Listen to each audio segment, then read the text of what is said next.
by a In order for the bad federal gun officer or law enforcement to use lethal force against another, there must be clearly Ninja articulable Zach. imminent rock. threat of death or grievous bodily harm to the officer or somebody else. Now, the J6 praying grandma had a nice little chat in the rotunda with the security guard. Generally speaking, the subject against whom lethal force is used ought to be armed with some sort of instrument that could cause death or grievous injury, as opposed to climbing through a window and being shot in the face by Capitol Police.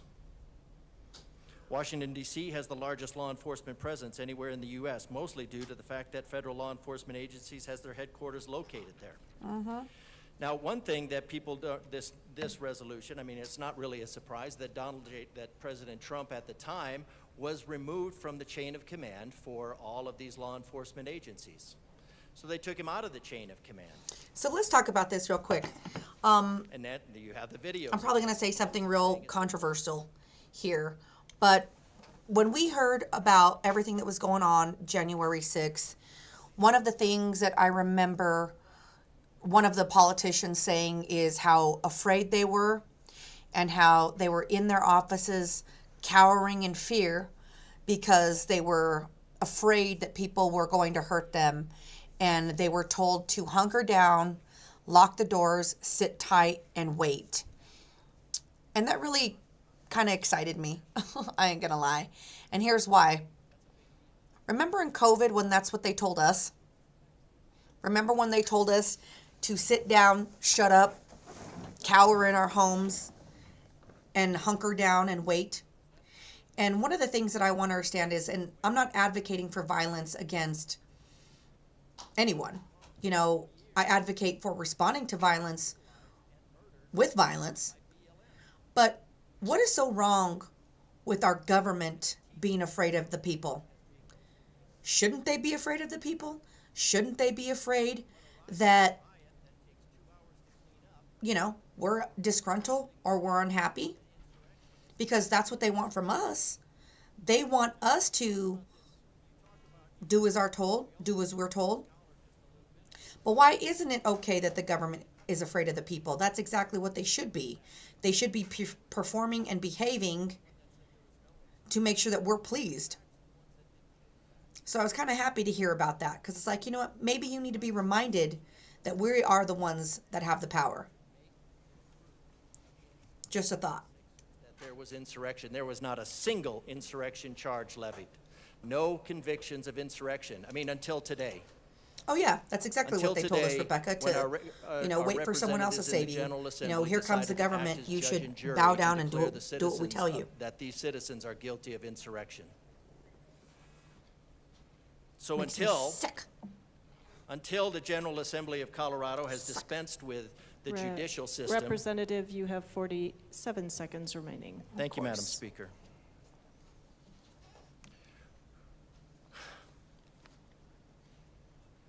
There was a possibility of 160 mobile field force members, so rather that the largest contingent of uniformed federal law enforcement fuck around and would have find been out. available to assist with disturbances. It only had to be called. There was no insurrection. There were no insurrectionists. We know there were FBI. We know there were CIA in the crowd. Yet, the only charges being leveled are by the judge and jury of the General Assembly against citizens of Colorado and citizens of the United States in violation of their 5th, 14th, and whoever, and all the other amendments. Representative DeGraff, your time is over. Of course it is, Seeing no biatch. further discussion, the motion before us is the adoption of Amendment L002 to Senate Joint Resolution 006. Mr. Schiebel, please open the machine and members proceed to vote.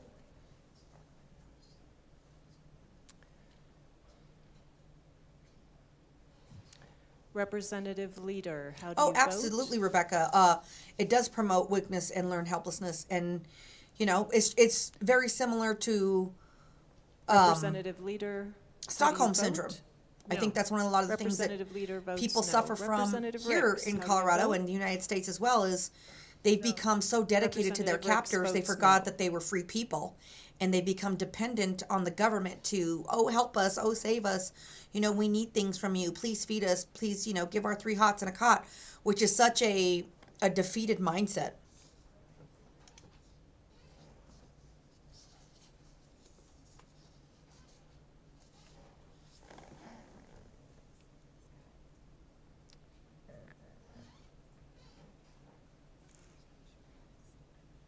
Representatives Byrd, Sirota, and Woodrow are excused.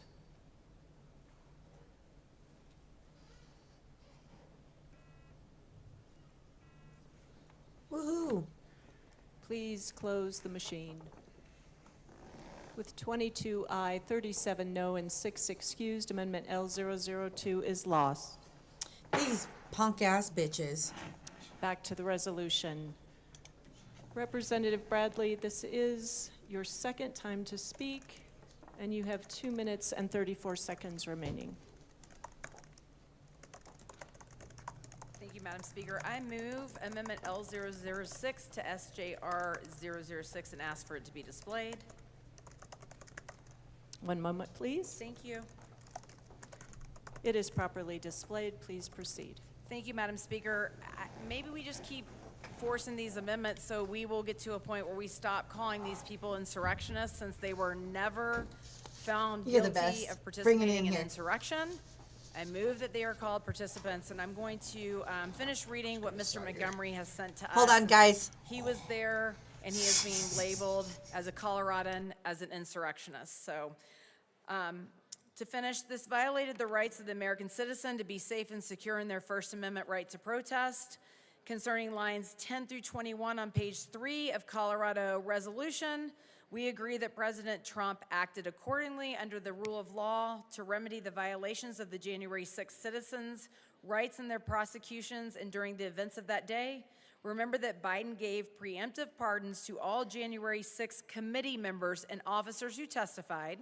We also remember that this action was taken first and before the pardons issued by President Trump. If the committee acted legally and within the boundaries of the law concerning due process for the January 6 defendants, then why would there be any need for a pardon?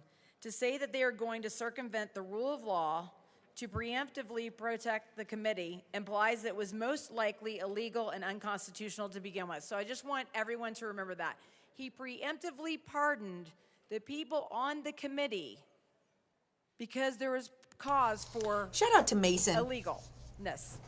This committee Does released such a great its job finding here for and us at proclaimed Spartan all the Defense. January 6 defendants guilty of insurrection long before any of them were given due process. This and is given their Sparta! constitutionally Yeah, protected right? right to a fair Typing trial. like a hamster runs on a in wheel front of with a an cat. impartial jury. I can type pretty and damn judge fast. in an unbiased court.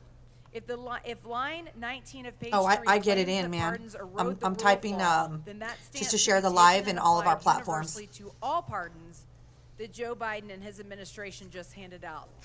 Like those he The gave Joe out to Biden. 37 federal inmates on death row because his personal religious beliefs don't agree with the death penalty. What about the rule of law? If the 75th Coloradans wish to condemn the legal presidential pardons of January 6 defendants, does it wish to publicly condemn the rights of conservative Americans all across the country? Who is looking out for their rights? Is it against the law now to demand that a fair trial with an unbiased jury and judge be held? Were there no change of venue motions granted? Why? Why were there no change of venue motions granted? Why did judges refuse to dismiss illegal charges like the 1512 charge that was found to be in violation Oh, of I the could type like a J6's mad rights? woman.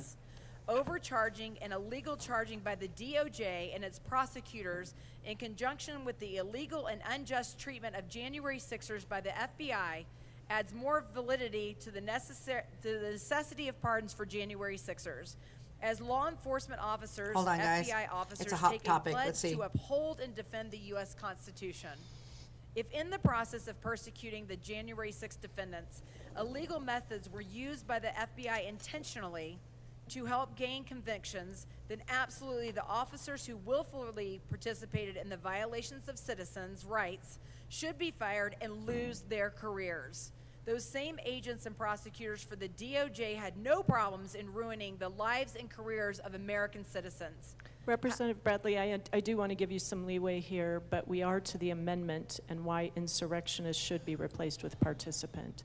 So Thank you. Please proceed. Thank you, Madam Chair. And this is coming from a January 6er who has been termed an insurrectionist but never charged with that crime. And this is what the resolution is about, and this is why we're bringing forth this amendment. Because we're putting in false claims about these people that were charged with crimes, but one of those crimes was never about insurrection. They were never charged with insurrection. In conclusion, at the end of the day, at the most basic level, the January 6th defendants were prosecuted unconstitutionally and unjustly, which led to many false convictions that ultimately would have led to them being overturned in the Court of Appeals or eventually the Supreme Court of the United States. The federal judges in charge of running those courts failed to do their jobs according to the rule of law and the U.S. Constitution. Again, false claims of insurrection. They had the opportunity to remedy the violations of the citizens' rights multiple times and failed to do so. In the interest of justice and the rights of the American citizens moving forward, it is necessary to hold the courts, the judges, the DOJ accountable for their judiciary misconduct. We must not and do not condemn the legal use of presidential pardons as a remedy for the misconduct of the judicial system and the improper prosecution of American citizens. It is never okay to bend the rule of law to reach preordained convictions to support the political agenda of one political party over another. If law enforcement officers such as those in the FBI choose to go along with such unconstitutional orders and violate the rights of its citizens, then those are also not the people we want as employees of the federal government. And just on a personal note, I want to thank Mr. Montgomery for testifying or giving his story so that the people of Colorado know what is happening here. That he was unjustly convicted and had to go into was not even given a trial for his by his peers. He had a stipulated bench trial. So what's a hot topic? So let's try to stay he was reserved on not my platform so as not to hijack it. What do you mean one of the mental health most is a hot democratic topic? institutions that we have assembled, and the community was so tainted, and there was so much faulty reporting by journalists that this poor man didn't even receive the basic necessity of what we ask for when we condemn people, the right to a jury. And I just want him to know, and the other January 6th pardons, that we hear you and we see you, and we will continue to fight for the truth to be heard, and we will be your voice. Thank you. Representative DeGraff. We are to the amendment. Thank you, Madam Speaker. On the amendment with these individuals that have been declared by the General Assembly to be insurrectionists, the justification, part of the justification is the law enforcement response. And in referring back to the Assistant Chief of the U.S. Border Patrol as assigned as a staff officer, let's look at the response that's being used to justify the declaration by the General Assembly that the citizens of Colorado and some other citizens of the United States were insurrectionists. Calling CBP for assistance that day would have been far less administratively tedious and politically uncomfortable than summoning the military personnel. Again, you have posse comitatus, and that's you're not allowed to just go deploy forces. I would expect that members of the military would do that. Of course, I would expect members of the military wouldn't put their names on this. CBP are civilian law enforcement officers who have federal authority. There's no issues for possible posse comitatus or problematic optics of soldiers at the Capitol. So when everybody is saying that the soldiers at the Capitol were not deployed immediately, just know that there are huge legal hurdles. There are very huge legal hurdles for deploying National Guard. It is not just a matter. Now, had the leadership, had Nancy Pelosi accepted that could have been worked through and they could have been on site. But deploying them after the fact is a very difficult thing to do. There's a lot of legal stuff to go through. It's simply odd and troubling that CBP would be told to stand down. Now remember that President Trump, now President Trump, then President Trump, was removed from the chain of command. And there was every indication that there would be trouble, at least from BLM and Antifa, if history would serve.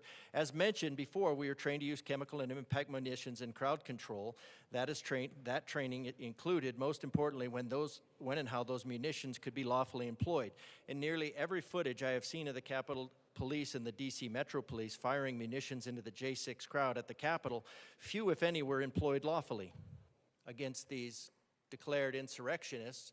And the evidence, of course, being that the insurrection, that the police were required to do this, but the assessment by a scholar, I suppose, oh wait, he doesn't have a terminal degree, but he does have the experience of being an assistant chief with the U.S. Border Patrol and having this training and being in that area and assigned to that area. Few, if any, were employed lawfully. So whatever happened after the unlawful deployment of munitions against the citizens of the United States, maybe the citizens of the United States did not really care for that. Now, of course, not really much of an insurrection because they were told to leave their guns at home. But as you can see, people of Colorado, the same people that have convicted citizens of Colorado of insurrection are also the ones that want to take your guns away. We'll get to that this afternoon. Firing pepper balls, stinger grenades, and other munitions at people who are not actively assaultive should actually be viewed as an assault committed by the officers. Now, I guess the General Assembly, in declaring that the citizens of Colorado in the United States were insurrectionists in responding to the unlawful assault by law enforcement officers firing those munitions. There was one incident in particular disturbing, that of an Arkansas man who was struck in the face with a pepper ball. The weapon was fired directly at his head, and the pepper ball became lodged in his cheek. I don't know why he just didn't. Why would that upset people? Why would that upset people in the Capitol?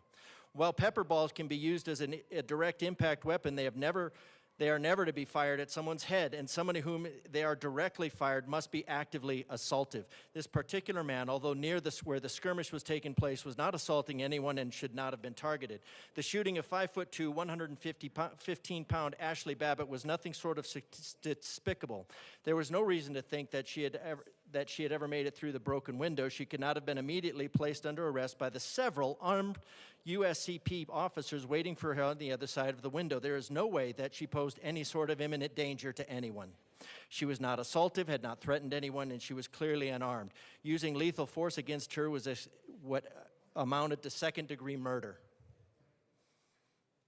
Yet you're declaring the people in the Capitol, the citizens that were there, unarmed, to be insurrectionists. That was not an accidental shooting. It's hard to call a bad decision made in the heat of the fight. It's obviously deliberate. Michael Byrd, the USCP officer who killed her, had been holding the pistol aimed at her the entire time she was trying to climb through the window, and he took up a better shooting position when she climbed into the window. He fired one well-aimed shot at her throat, killing her for no reason. It was simply murder. But the people that are a problem are the ones that went into the Capitol and prayed. That's a $103,000 offense after being harassed by the FBI for many, many years.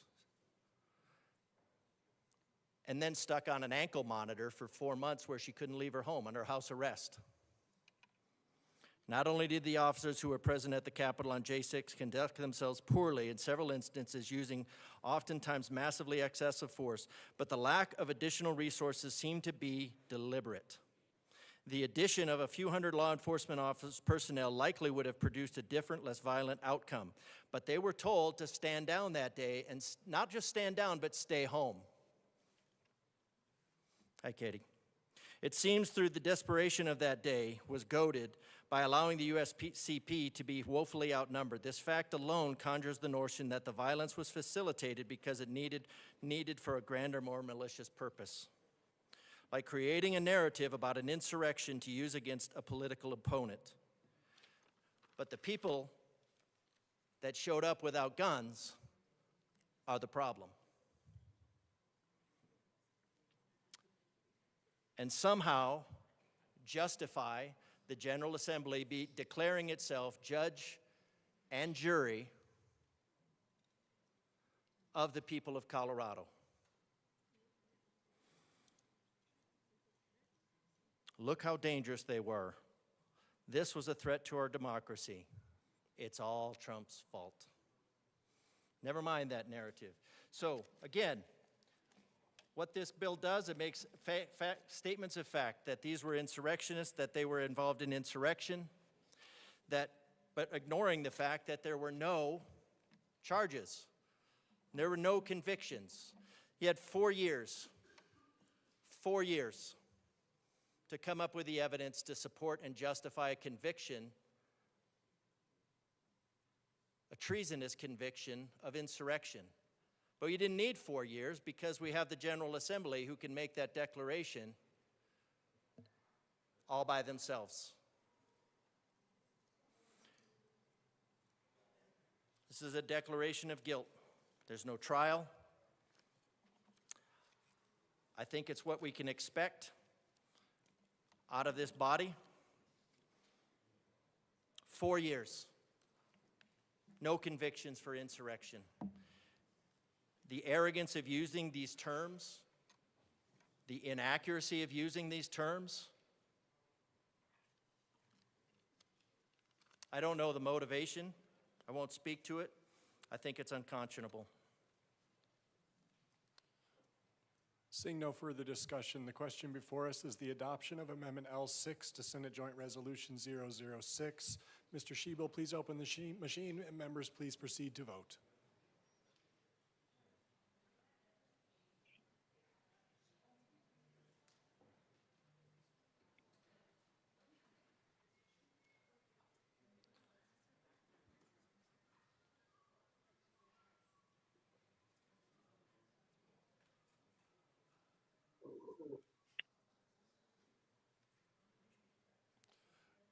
Representative Leader, how do you vote? No. Representative Leader votes no. Representative Ricks, how do you vote?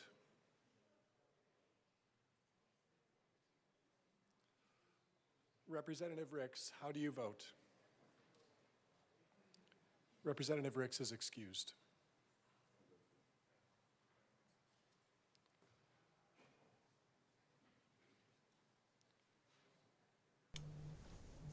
Sorry, guys, I had to take a little bit of a phone call there. Representatives Ryden. So yeah, let's talk about this. Like, look at the Senate Joint Resolution screen that they have right now of all of these people. So you have all of these House representatives, and can you hear me now? You should be able to hear me now. But sorry, guys, I had to take a little bit of a call. Majority Leader Duran, Representatives English, Ryden, and Zokai are excused. Mr. Schiebel, please close the machine. But these people... With 22 aye, 33 no. Let's see what they said. Andrew Bosnicker. 10 excused. The motion fails. We are back to the resolution. Representative Soper. Thank you, Mr. Speaker Pro Tem. Members, I wanted to come down here and speak on this resolution. Bosnicker, by the way, is a Democrat. First, listening to the debate. He's Larimer County, District 53. You would think that it was just purely on And this is Matt January Super. 6th, 2021. Matt Super is a But Republican. the title of the resolution He's House is very District clear. 54, which It's is about the Delta and Mesa pardons, County. that recently occurred. Speaking to that, I do want to reflect on something that only a few members have firsthand knowledge, because only a few of us were here back in 2020. The pandemic that started in 2020 caused instability around the world. You could say that what happened on January 6th of 21 was part of a long causation of the world going down a path where we had gone through a troubling time, and people exercised that in different ways. But going back to to May 28th, 2020, I remember leaving the Capitol, seeing a lot of state patrol, and coming back Matt Soper's a pretty cool to dude. smelling tear gas for the first time. I've seeing had dinner rocks with being him hurled, at a couple events. He's a pretty seeing solid guy. protesters and demonstrators all around our beautiful Capitol, windows being broke out. So I'm going to put a link right And now I remember a state in the patrol chat. officer grabbing my jacket and saying, Representative Soper, this is no place for you to be. to the bill that we're waiting on today. Hopefully it doesn't get heard because they filibuster Whether we this. say protest, riot, demonstration, whether you add caveats like peaceful or that it was an insurrection. The point being, there are similarities to what happened here on May 28th, 2020, and what happened in Washington, D.C. on January 6th, 2021. Individuals were exercising their frustration at their government. They were mad. Some were peaceful, some weren't. But as we look at the parallels, we also have to look at what do the parallels mean for equal protection and due process. I went back, and luckily Politico and the Denver Post have done some really good analysis, so I did not have to. But have you ever wondered what happened to all the hundreds of people arrested in Colorado and the 1,600 people arrested and charged federally stemming from January 6th? I will tell you a little bit. So of the 389 people arrested in connection with the George Floyd protests here in Denver, all but 81 of those cases were dismissed. 33 were convicted through trial or plea deals. 15 received deferred judgments.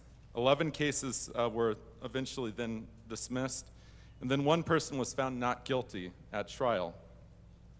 Of those who were sentenced for a range of different Hey, Rebecca, misdemeanors I and just heard back felonies, from Israel right now. the sentences ranged from 10 me see what he days says. of home detention to 6 months in jail.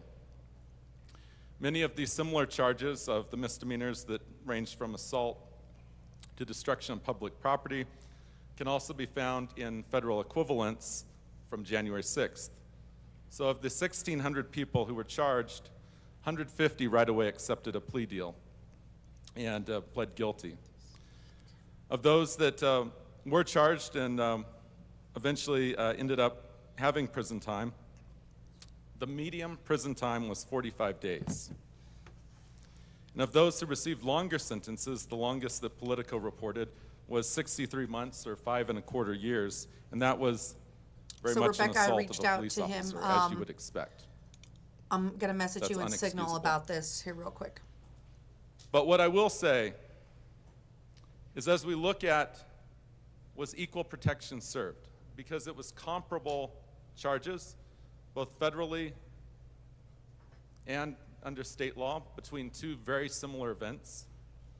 Mostly it was things like illegally parading, illegally demonstrating, violating curfew, destruction of public property, assault. Looking at comparable charges, we should expect the same amount of time in prison for those charges. So if we're My really pleasure, looking Rebecca. at equal protection under the law, and does law apply equally depending on where you are in this great country? To say that in Colorado, justice is anywhere from 10 days home detention to 6 months in jail, but for something very similar at the national level, it's a medium of 45 days in prison, or I will say deferred, meaning you spent no time in prison, that was the lowest, to 63 months or 5.25 years in prison being the highest. We should expect that the time that the person is being punished I don't for have a any similar offense to be big guns, similar. but I could pretend. So depending on how you feel about I do the have pardons, like a buffed out arm when I shoot. It looks like I get if all that muscly in meant my that arm all of a sudden when you put a gun in it. longer federal sentences were cut off, and it meant that equal protection played out, so that in different parts of the country, for different, or for similar offenses, but in different parts of the country, that justice played out the same, then you could say this was justified and needed. What I will say Let's see what he says. is that we shouldn't have such Rebecca. a vast range of how justice is treated around the nation. And that if you're doing assault of an officer, destroying public property, illegally parading or demonstrating, if you're in Colorado, or if you're in Washington, D.C., if you're in Alaska, if you're in California, or Florida, or New York, we should expect that equal protection and due process plays out the same way, to where you would expect a similar punishment for a similar offense. Thank you. Representative DeGraff, we are to the resolution. Representative Thank you, Madam Speaker. I just move can't stand her. L012 to SJR 006 and ask that it be properly displayed. One moment, please.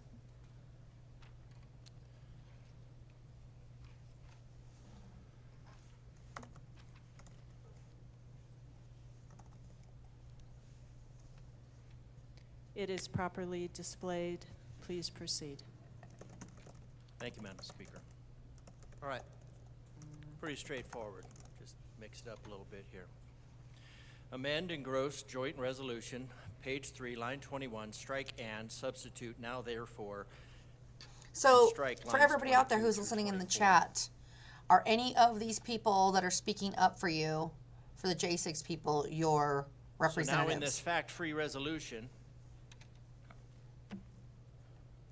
statement of official fact by state officials that complains an interesting assortion assembly. Anyway, so what are we getting rid I of speak here? sarcasm Whereas fluently. such acceptance desecrates the service and sacrifice of those who defended the I don't mind. Constitution against such enemies, now and therefore. So not only have we declared them to be insurrectionists, so now we're declaring them to be enemies of the Constitution. Awesome.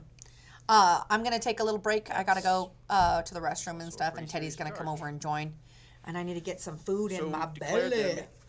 by the judge and jury Right now we have about against 20 viewers, General 19 Colorado viewers. I General just want to say Assembly. thank you guys for coming over here and That they are helping us enemies of out the and supporting us Constitution. and visiting and joining in this stuff. Hopefully they'll filibuster this and we Despite don't have the to deal with the charges. ammunition bill today. Despite the But charges you which never know. included You obstruction never of know. official These proceeding, people are very trespassing. sneaky. So are we saying and that they do everybody evil who's ever things. been committed of, accused or convicted of trespassing is now an enemy of the Constitution? Your rep is Mary B. Haven't seen her go up at all. The same, Who- the Mary same B. members what? of the General Let's see Assembly who that that is. celebrate the burning and looting of Mary B. billions of dollars worth of the Mary country, B. across the country. Hold on, here comes our president and Trying to boss, convince Teddy law Collins. Hold on a enforcement second, into guys. a burning building so that they would suffocate and die. Seditious conspiracy, 170 some other charges. None of them insurrection. None of them enemies of the Constitution. So I don't even know why we need a jury, a judge and jury system when we have the Colorado General Assembly. Because you guys can just levy charges here. So what this does, it gets rid of these, What's another up, guys? set of How we bogus doing? charges. And the reason for getting rid of the bogus charges here All right.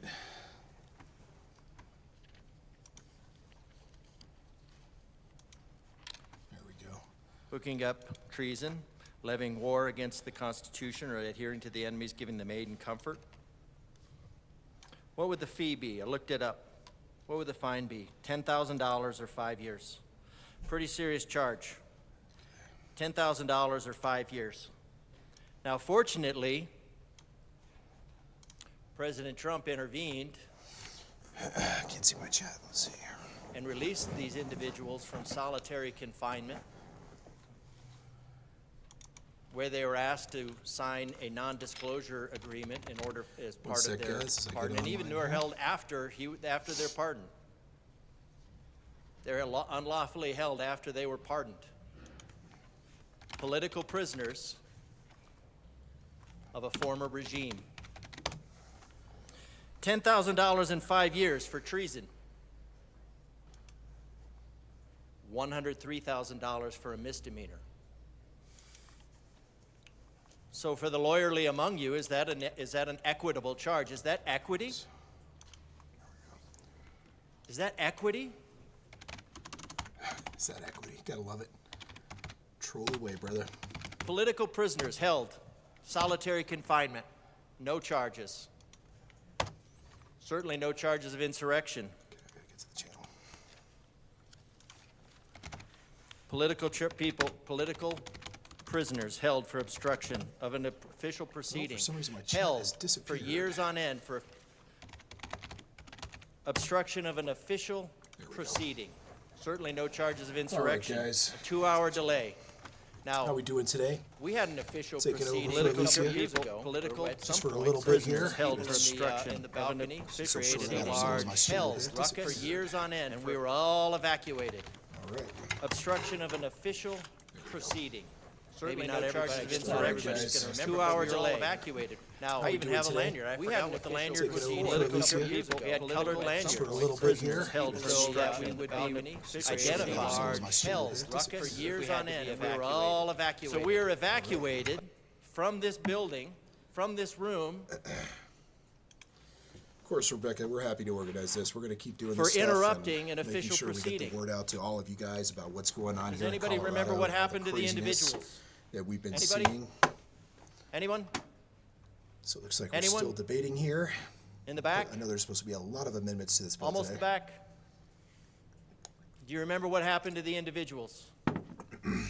for interrupting an official proceeding, causing everybody in this room to be evacuated. What All right, we'll happened call to you those Bad individuals? Dad. Were they I like put it. in solitary I like it. confinement for years on end? Are they still there?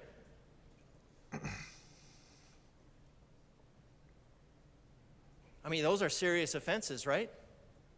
To the sponsors, those are serious offenses. Interrupting an official proceeding, they should be in solitary confinement, or Man, YouTube is Or were not they liking given a this special live. meeting They're throttling us. We got half a to million hear their subscribers grievances? almost, and we've only got, I think, about were they 12 allowed to meet with 13, leadership 14 and talk viewing about the right now. issues? Share the stream, guys. Helps us out, brother. What we happened? got to get around this anti Solitary confinement, special meeting, and then released with a pat on the back.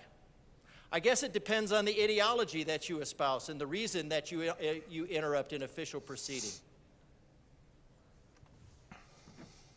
That's the only thing that matters, Rules for thee, but not for me. is whether this body is sympathetic to the interference with an official proceeding.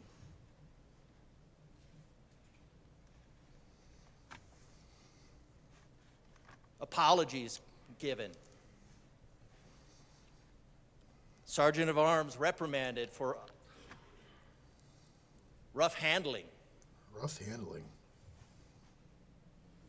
because the General Assembly is obviously not all that concerned with the Representative DeGraff, please bring it back to the amendment Thank you, and the Madam Chair. resolution before us. It's called the filibuster, people. So what I'm trying to get at is if you're going to declare somebody to be an enemy of the Constitution, and then you declare that this whole thing is a travesty of justice, you should probably look at the sentencing. And when you have a praying grandmother, now I know for some that praying in the Capitol would be extremely offensive, but that's $10,000, not $103,000. What happened to freedom of religion? So that's the travesty of justice? Is that an equitable treatment for a pensioner? That's what this resolution says. Because this body declared her guilty. $10,000, 5 years in prison. People were left in praying. jail. No Jeez official Louise. charges, no charges of treason, no charges of Let's talk about insurrection. January 6th. Solitary confinement for years on end. Political prisoners of the Biden administration. That's okay.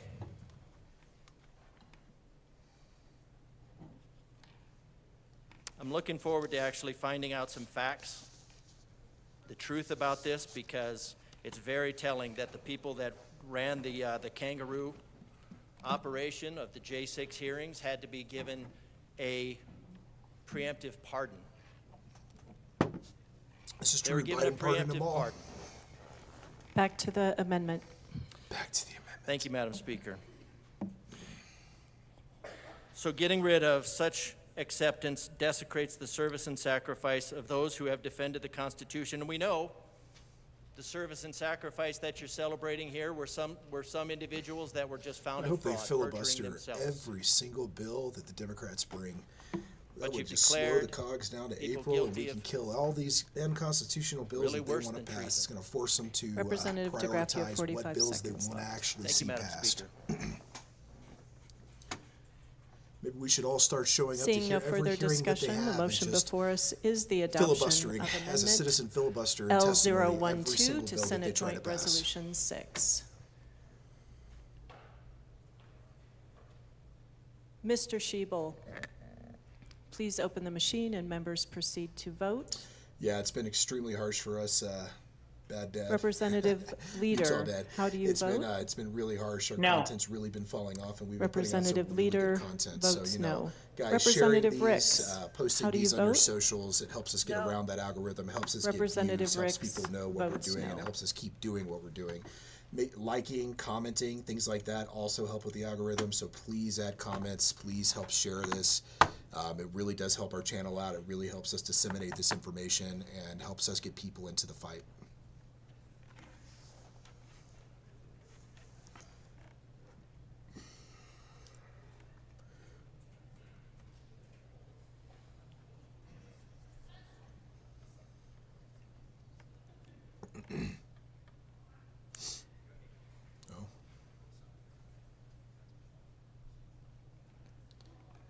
Senate Joint Resolution. Representative Lindsay is January 6th excused. insurrection is what we're on. Okay, my bad.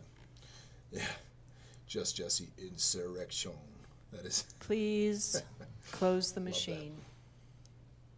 With 22 aye, 38 no, and 5 excused, the amendment is lost. Yeah, Mary B. is To your the rep. resolution, I haven't seen her either. I've been watching on the TV in the store. Representative while Johnson. Alicia's been doing this.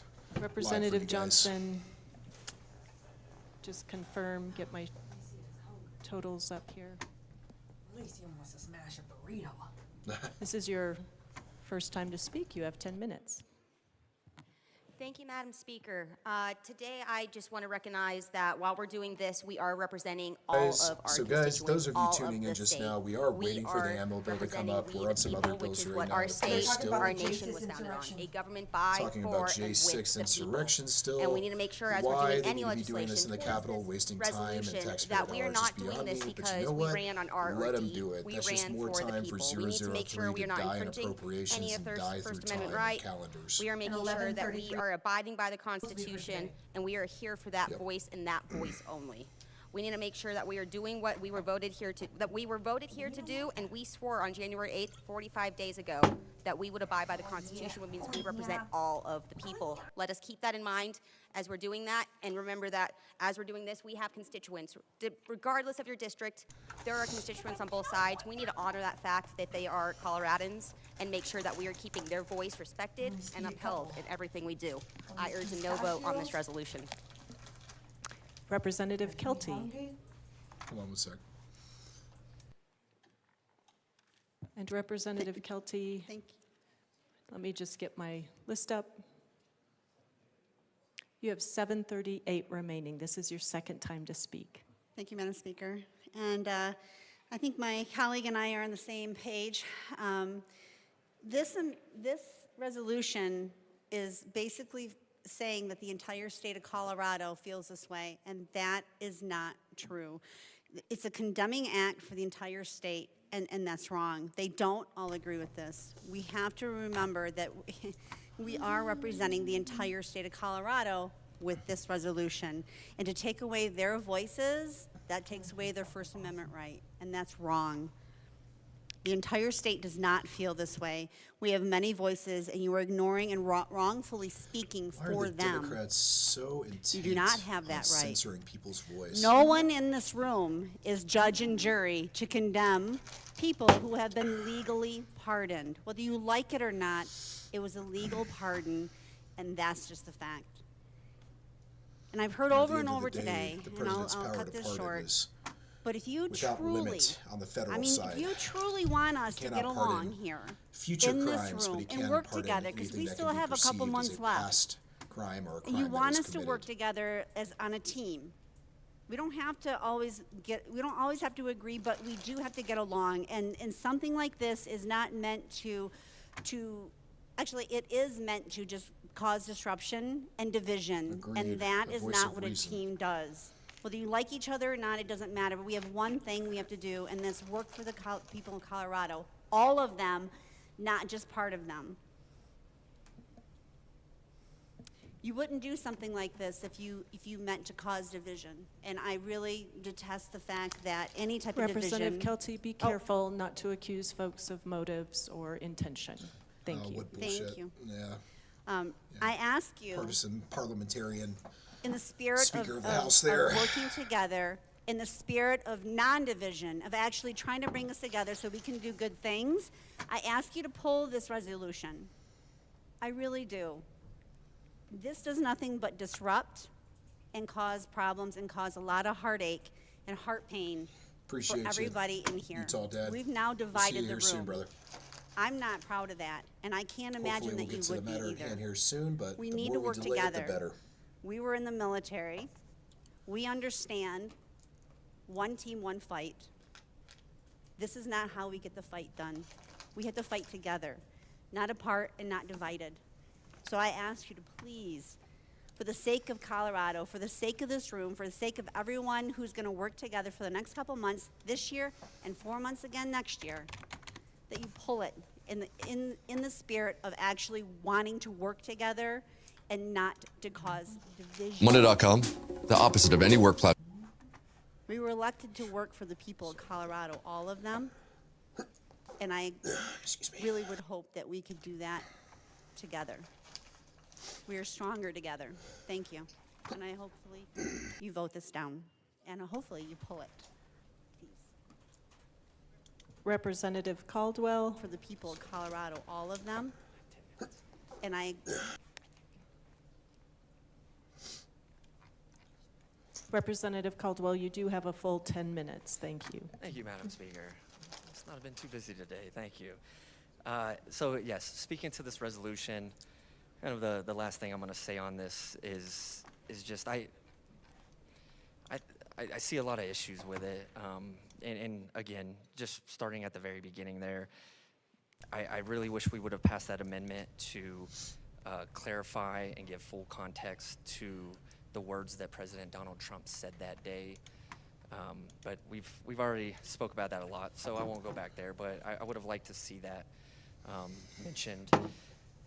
On page 2, lines 11 to 13, it mentions If Americans undetonated pipe believed bombs that were found after the attack January outside 6th both was as the big of a deal as DNC they and the were making RNC it, headquarters. they Again, wouldn't have voted for I Donald know Trump last year. my colleagues across the aisle have kept mentioning that this resolution is about pardons. And I just don't know, what that statement has to do with the pardons, because no one received a pardon for planting a bomb outside the DNC and RNC. Doesn't even make sense that January 6th people would plant a bomb outside the RNC. So I would like to see that removed. Again, the undetonated bombs that have absolutely nothing to do with the pardons. No one was charged for that. And as far as I understand, it's still an active investigation. Moving on to page 3, 4 Capitol police officers who defended the Capitol later died by suicide. Look, I've dealt with suicide in my family before. There's a lot of different reasons why people choose to make that decision. It doesn't explain that these Capitol police officers committed suicide because of January 6th. So I just don't understand why that's in there. Now, if it was explicit and you could actually tie it to January 6th or the pardons or something like that, then maybe you would have an argument. But again, I don't see why that's in there. And then moving down to lines 7 through 9, following a request from the District of Columbia Mayor Muriel Bowser, 1,100 Washington, D.C. National Guardsmen were called up to restore peace, which is true, so I don't actually have an issue with that. But what it doesn't mention, which we found out after the fact, is that President Trump had requested up to 10,000 National Guard members as additional security for the day of January 6th. And then Speaker of the House Nancy Pelosi, who's actually in charge of approving that and security for the Capitol, rejected it. So that's not mentioned in there. So again, I understand that the Washington, D.C. National Guardsmen were called up after the fact. Why weren't they approved to be there on the day of, which would have been very adequate security? Moving on down to lines 19 through 21, those pardons erode the rule of law and signal acceptance of political violence. Again, I understand this is talking about the pardons, but it does say, the resolution does say erode the rule of law. Just keep in mind when these pardons were signed compared to when some other pardons were signed by the previous president to his own family members, which I think erodes the rule of law. And so I think that's a little unfair justification there. But with that being said, again, if you didn't check it out, make sure there's you a lot do. of issues Please in like this and share it, especially resolution, on socials. Again, and helps us with that and anti-2A in no way am I justifying a lot of the actions that and events that happened on January 6th, but I just do take issue with the spirit of this this resolution, and I urge a no vote, and I will be a no vote, and I think we offered some very legitimate amendments to this to clarify. Again, this bill is littered with insurrectionists, the word insurrectionists, and none of the people who received a pardon were actually charged with the crime of insurrection. And again, I have a constituent who is in her 70s, who is one of the people who was offered a pardon, and it's my understanding she didn't accept the pardon because she feels that she didn't do anything wrong, because she was simply praying. And again, this is a lady in her 70s, and this is a misdemeanor. She was charged with a misdemeanor, trespassing, and she's been fined over $103,000. She's been restricted to house arrest, and not just house arrest, she actually cannot have a phone. Like, think about that. She cannot have a phone, which is just a modern necessity nowadays. She's not allowed to have the internet in her house, and she's not allowed to have a phone. And she was never charged with insurrection. And so again, I can't vote on this. That's insane. I can't vote in favor of this, excuse me, and I will be a no vote. Thank you very much.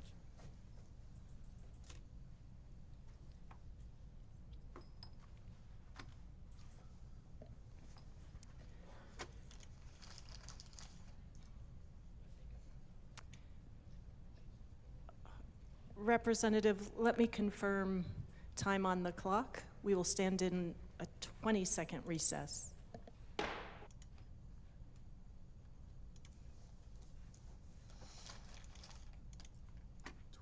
Recess, great. Well, guys, we are waiting for the ammo bill today. I'm sure Alicia has already gone over a lot of the details of what's going to occur with this bill when it passes, and the shortcomings as well as the gray areas that are going to probably cause shippers not to ship ammunition at all in and out of the state of Colorado. There's definitely some The House will problems come back with to what order. amendments are offered. Representative I have been DeGraff, told this is that your the, second time to director of speak DPS to the and FedEx have resolution. You both have been 8 reached minutes out and to here in 23 the state of seconds Colorado remaining. about this ammo bill, and they are against it. Thank you, Madam Speaker. I appreciate the even-handedness and the fairness with which you dealt that with it. I truly do. All right. So there's a lot of problems with this. Not least of these is the virtual complete lack of facts and the counterfacts that we've shown. The misrepresentation. One thing I looked up, John Marshall has made his decision, now let him enforce it. That's kind of a famous quote, and who was it by? That was by President Andrew Jackson, who supported the Indian Removal Act of 1830 and was one of the founders of the Democrat Party. Yep. So the lawlessness of President Trump that was cited has a long history. has a very long history. Declared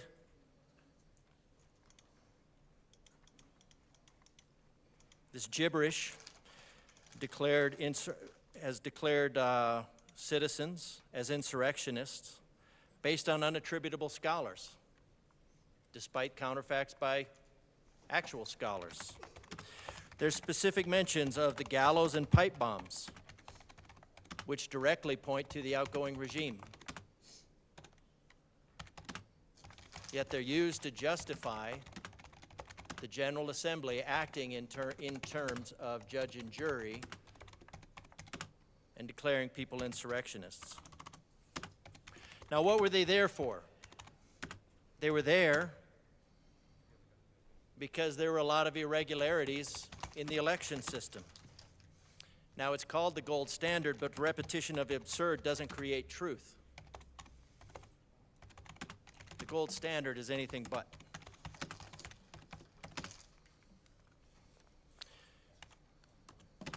Recently, we had a statewide BIOS password release. Is that a problem? Well, it didn't change anything, but what it did do is it pointed to the direct violation of FISMA standards, which is a federal law that sets forth requirements for the security of federal information systems. NIST is a federal agency that is responsible for developing and promoting technology. Now, when we had another Gold Star mom blow the whistle and say, hey, this gold standard is a gilded turd at best, she was kangarooed into prison. So the BIOS password release didn't actually change anything in terms of the security of the system because it wasn't secure in the first place. Yeah, for those of you who don't know, our fearless Secretary of, or Attorney General. And you know, and the system was Secretary of hacked State, into. It was her guaranteed to be position hacked is into. She decided to put Because it was a accidentally non-secure put all server, the an passwords, unsecure website on an unsecure for all the server. voting machines in If the state of anybody has Colorado, looked at they ran the for over a week on their qualifications public of website something like where anyone could access them. a classified And, this facility came out that on would be national on the news. This is inside, not a locked fringe inside the thing. gates This is not a conspiracy theory. You feel free to of a look it military up. facility. But, yeah, all the passwords were out there. The security. Representative DeGraff, do bring it back to the resolution. Bring it back. Thank you, Madam Speaker. The purpose of this, the reason that they were there at the Access January them. 6th is because there were a lot of irregularities. Now, nobody wants to look at the irregularities of the election system, like the complete lack of chain of custody of mail-in ballots, or the ballots that go in the ballot I don't dumpsters, trust the mail-in ballot ballots boxes. here in the state of Colorado. In fact, The violation 2 of years in a row, the violation of when I FISMA first tried it, standards. When I first moved here, my vote was invalidated due to signature The issues. deletion of It was the log exact files, signature that I have on which my, are specifically required to be votes where I had kept to by the rectify it. voting In one system case, I didn't standards, receive the notice until after it 4.2.3E, was too late. 4.4.3, 4.4.3D, So now I only go in person 2.2.5.3, and, make sure that I show operating my ID systems, and tell them that I wanna make sure that 2.2.4, my vote maintain is a permanent counted, that I've record done it in of person, all with original the correct audit signature. data. Do not trust it. So was there any reason for the people that were there to suspect anything? Actual computer knowledge would be one. Actual knowledge of the voting system standards would be another. Yeah, Secretary of State. Voting system not Attorney standard, General. 2.2.11, My bad. 2.2.5.1, She's the majority voter. She's the one that tried 2.2.5.3, to invalidate the ballot. 2.2.5.2.1E. Maintain and produce all audit trail information. That, at least according to the letter I have from the Secretary of State, is deleted. Representative DeGraff, to the resolution, please. Thank you, Madam Speaker. I'm trying to get to why these patriots were there. He's getting there. Give him a chance. They were there because they were aware of the discrepancies in our election system. And you can see that with the inordinate number of registered voters, the inordinate number of votes cast. There's a lot of questions that needed to be answered, and they were there to ask that those questions be answered. And we could have avoided this We're waiting entire and going through all this situation if those filibustering, guys. questions had been answered. Pretty big news. That's all we AG need. Bondi says the infamous That's all Jeffrey they wanted. Epstein client list is sitting on They their wanted to desk make sure right that now. the Let's votes see if they make it cast public. Hopefully they will. I'm were curious to accurate. see who all's on that list. That nothing From both funny happened parties. when somebody declares a leak and tells everybody to go home, and then the counting resumes and the video shows pulling out suitcases of ballots from under the tables. They want to know that nothing funny happened. But instead, this body, instead of asking the questions and saying, hey, why did they act like this? Why did they do that? The easy thing to do is to label them and declare them terrorists and insurrectionists without looking at the facts. Without looking at the facts. So we know how this vote is going to go. We knew how this vote was going to go when we started. There's a purpose for this resolution, and it's not truth.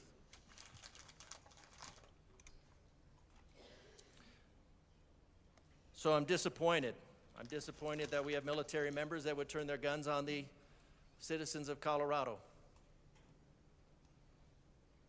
I'm disappointed that we have a General Assembly that would turn its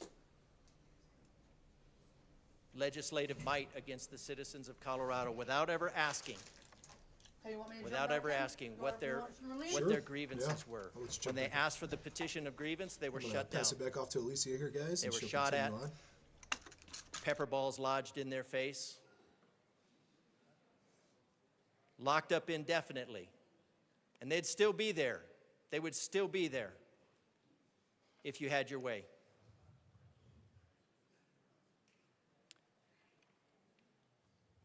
$103,000 for a misdemeanor, and you applaud it. Representative DeGraff, you have 55 seconds left. I think I'll be done. Representative Hartsook. Thank you, Madam Speaker, and good afternoon. Good afternoon, Representative Hartsook. This is your second time. You have 4 minutes and 30 seconds remaining. Thank you very much. So, a resolution on pardons. Who do pardons belong to? Pardons belong to the executive branch. The president can do it up there. We got 50 governors that can do it across the country. That's their prerogative. It's written into the Constitution.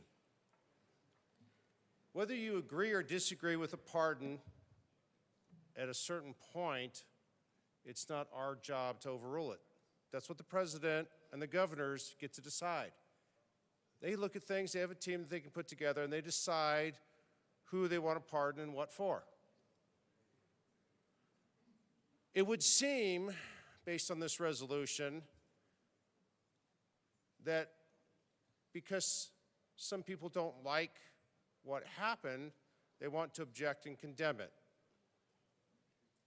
Okay, we've already established it under Rule 26. They have the option to do that. I still go back to my comments from earlier, it's not helpful. It's not helping people with their jobs out there or their taxes or any of the other things that are very pressing. But we've spent all day and all morning and half the afternoon so far debating over the president's pardon. Whatever I mean, it's I didn't look it up, but I can't begin to count out of all of the presidents we've had throughout the duration of the United States, the number of pardons they've done. He messed up my whole stuff. But I think it's safe to assume that the opposing party isn't is. happy with some of the pardons that have happened. I'm gonna switch it around. And guess what? That's here. just all right. Because some people There we like go. things and some people don't. This Is that last better? election changed the focus of this country. The pardons I appreciate are part of that below average shift. Utah, Dad. See who we got in here. I don't know if there will be future pardons from President Trump, but if there are, that's his prerogative. So, Just like any while they're governor, talking it's about their this, prerogative let's start talking to about pardon anybody at the state the level. bills And yet that this are body has spent an inordinate infringing amount of upon us time right now. trying to So, condemn what is spelled Turn them out down a little bit. as a prerogative of the executive branch. And let's talk about the real ugly stuff that's happening. So, the worst bill that we have, let's start about that. We have the guns and ammo assault weapons ban. They voted on it the other day. They voted 15 to 18 in support of it. So it's Gun Bill 25003. The 19th vote was a Democratic senator who retired due to ethical misconduct. So her name was Senator Sonia Jacques Lewis. She actually was found fabricating information. So she was under ethical investigation for violating rules. So she announced her resignation Tuesday morning. So she fabricated a letter from an aide and it surfaced. So she resigned rather than have an investigation and, you know, it showed that she was unethical. So, I mean, that's good. But also the bad part of that is there's now that vacancy, and that is the Democratic vacancy out of Longmont. So that is going to go to a vacancy committee, and what's going to happen is they're going to vote on someone to appoint. And the reason that's dangerous is because, if you don't recall last year, with 2 reps that we had that were very, very openly not just socialist, but communist. They were Tim Hernandez and the Predator. What the heck was her name? Oh, snap. Epps. Epps, we called her the Predator.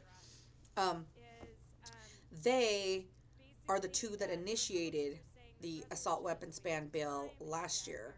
So these open appointed seats are open a whole slew of things that could go wrong, because they could appoint somebody who is, you know, extremely, extremely far left, which if you look at Senator Sonia Jacques, is probably going to be in alignment or even worse with her policy. So we have to be very careful about that. If you are if you are in her area, let's look her area up and see what her area is.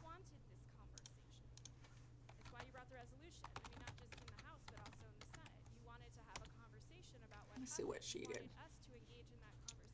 So her location was Boulder, Broomfield, and Weld. Ugh. So she was District 17. So if you just look, you can look her up right here. I'll copy it. I do want to talk a little bit, though, about what I think we are here to do for the rest of today and the rest of the time that we all have together, and that is to help the people of Colorado. I had the amazing... So she is the one who was under ethics issues. So she resigned on 2/18/25. Good riddance. So let's just explore what happens. Between Democrats and Republicans about the issues that were most important to our people. And I was super engaged in those debates. I thought they were great debates about policy and how we help the people. Not one time was January 6th a part of a debate that I heard.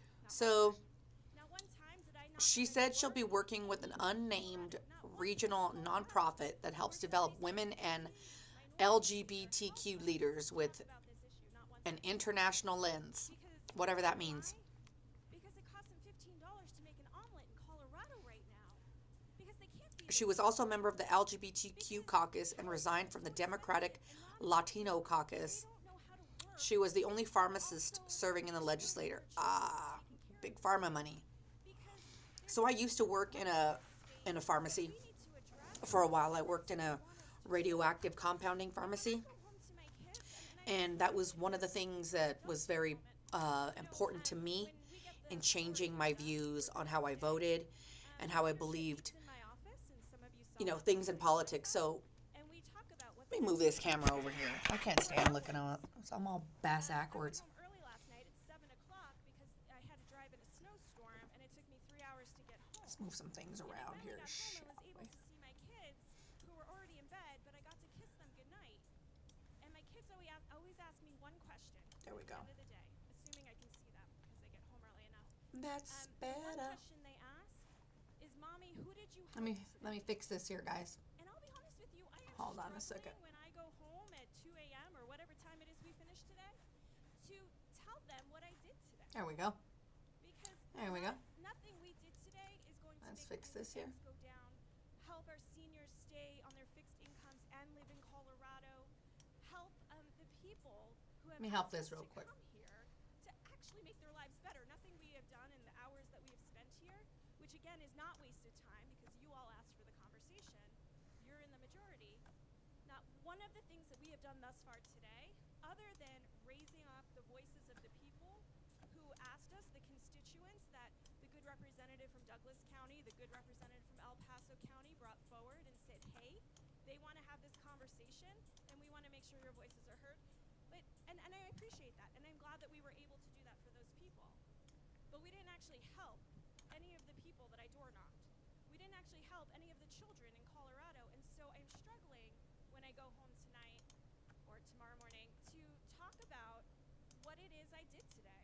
Yeah, no doubt, that's Rose. sad to me. Let me fix this screen here, guys. District elected me to be here. The people of my caucus elected me to be here to long hours of the night, helping them plan a floor, whatever happens on the floor. I don't think they elected me or asked me to go to have this conversation that took almost all day. Not one person asked me to have this conversation, except for the two people who asked to have this conversation in this room today. Not one person at a door. Not one person in any part of Colorado. And I can't imagine, and I would love to see the list of people that you all talked to in your districts that said this was their #1 issue. Yeah, no doubt. I'm hard pressed. I don't think people are people that are obsessed with this January 6th nonsense are a little creepy, in my opinion. You should expect we are going to engage at every level of that conversation. But what I'm asking is that the conversations we have here are the conversations that the people who elected us to be here actually want us to have. No And I'll be doubt, honest girl. with you, I don't think this was it. And so while I don't believe it was a waste of time, I do believe that it is going to be hard for all of us to tell our children and our families what we did today that actually helped one person in Colorado to pay their bills, to afford to live here, to feel safer in their communities. And that's what we're here to do. So, Fix this back to camera. work. Thank you to my caucus engagement. Thank you for listening. There we go. On the other side, I think constructive and bipartisan conversations are always the best. Thank you. Better. Seeing no further discussion, the motion before us is the adoption of Senate Joint Resolution 6. Mr. Schiebel, please open the machine and members proceed to vote. Representative Leader, how do you vote? Let's see what these people do here. Representative Leader votes yes. Representative Ricks, how do you vote? Yeah. Representative Ricks votes yes.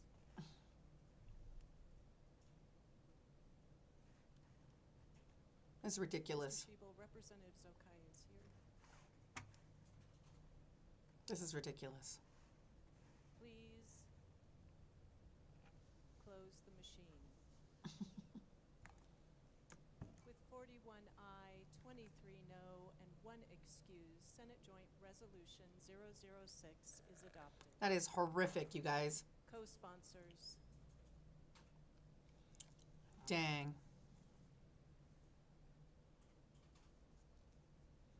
Dang. Ghetto. This is ridiculous. Representative Ricks, co-sponsors.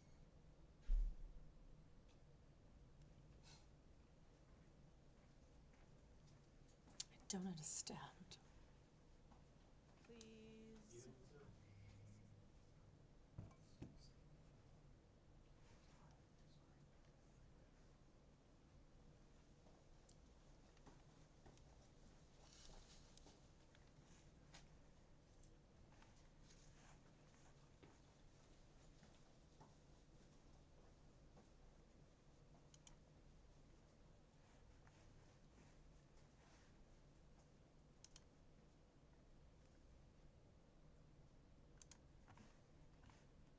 Sorry, guys.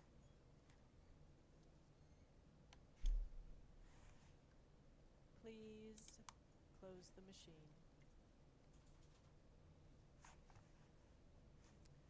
Members, we will stand in a 5-minute recess before we proceed with the rest of our business today. The House will stand in recess.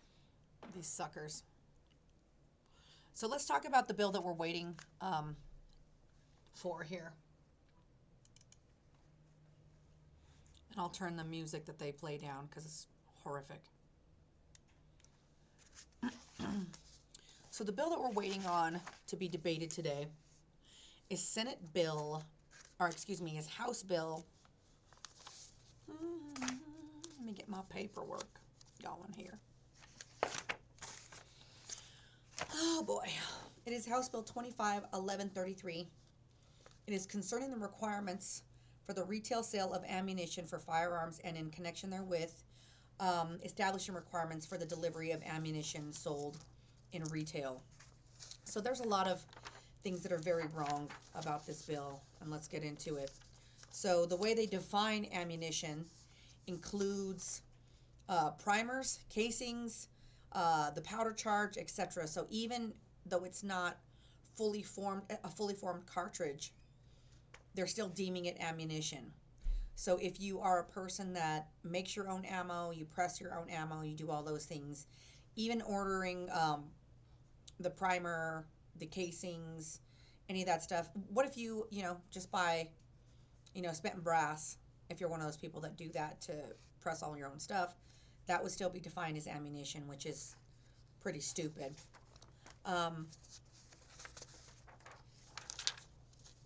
One of the other things that they talk about here, and I'm going to read this to you, of the penalty for this, it says, a retail ammunition vendor shall not sell, offer, or sale, or display for sale or transfer ammunition in a manner that allows the ammunition to be accessible to a purchaser or transferee without the assistance of the vendor or an employee of that vendor.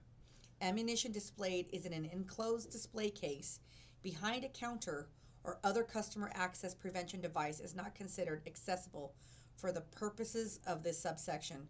So what they're saying is that ammunition cannot even be displayed on the floor or in basically anywhere accessible in a gun shop for a customer to walk up to the ammunition and grab it, which to me is stupid.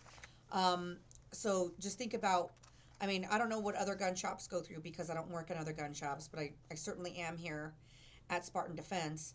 And for the most part, we keep all the ammunition behind the counter anyway.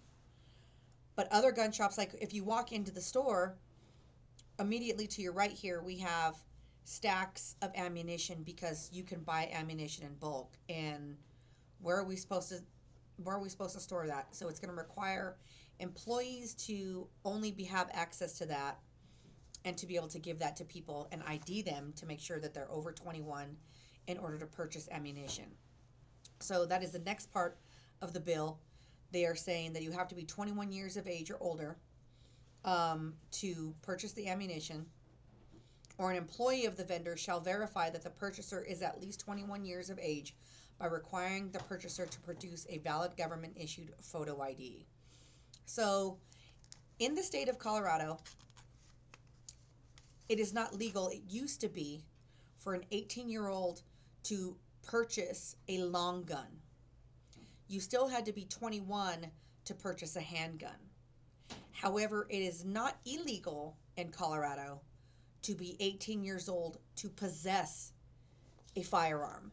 And how is that legal? Let's talk about it. So it is very legal in the state of Colorado for you to inherit a gun at 18 years old, which means a direct family member can give you a bona fide gift of a firearm for you to possess.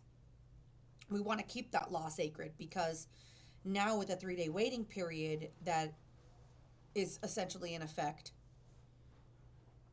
people have to wait 3 days in order to take possession of their own property. If you guys aren't aware, I am the plaintiff in Garcia versus Polis, which is the 3-day waiting period case. That is currently being litigated and has been since 2023. October 1st, 2023 is when we filed paperwork for my case. Okay? So there's that. Think about what would happen if a family member, so you can be 18 years of age in the state of Colorado to get married. You can be 18 years of age to be charged as an adult in a crime. You can also die for your country. You can become a military person at 18 and go and fight for your country. And yet they're telling you that you cannot buy a firearm at 18 or now purchase ammunition. A constraint for that to me is one, training. and that's access to training. If you inherit a gun at 18 years old, you need to be able to train. The gun community is very, very important to us that you do train, because a firearm is not a magic wand, right? You can't just all of a sudden have a gun and, poof, vamoose, you are now this John Wick skilled person with a firearm. So in order to educate you and to become more proficient with your tools, you need to train. So if you can have a gun at 18, yet you still can't buy ammunition for that gun, that limits your ability to train with a firearm. I mean, point blank, you can't shoot live fire.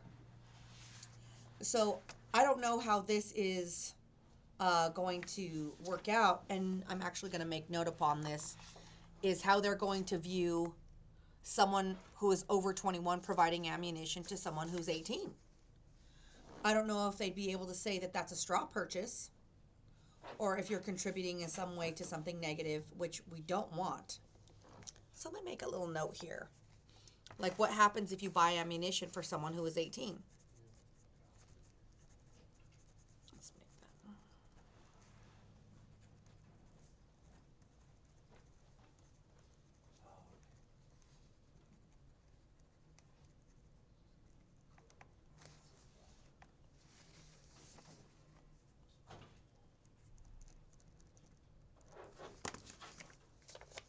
This lady is a scowly old hag.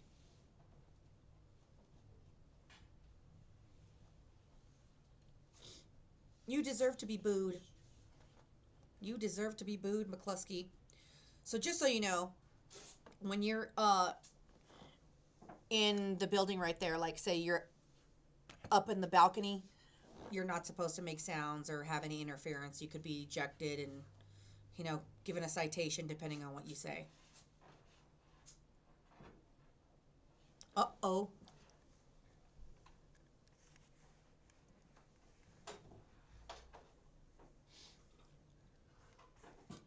Here we go. Here we go, ladies and germs. Here we go.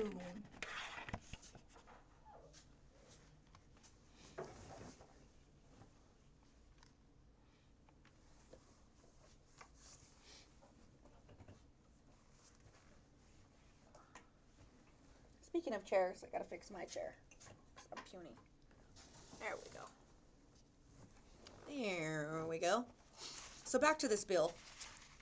They're also saying retail ammunition vendor delivering a package containing ammunition to a retail ammunition deliverer for the purpose of transport shall be given written notice to the retail ammunition deliverer that the package contains ammunition, and there shall not be a label, tag, or otherwise marked on the outside of the package in a manner that indicates the package contains ammunition.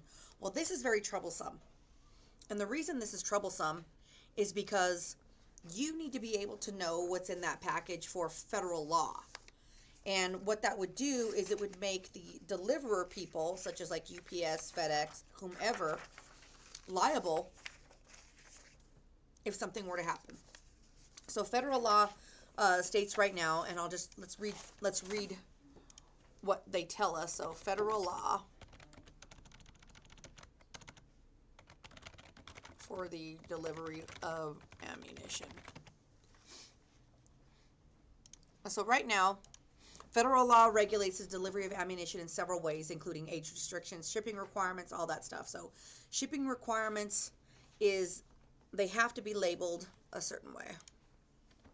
And I'll tell you what those labels are. So let's just go to the UPS website. Okay? And the UPS website says that you have to have a sticker that looks like a triangle with two black triangles on it that says, hey, you know what? This is a hazardous material. So,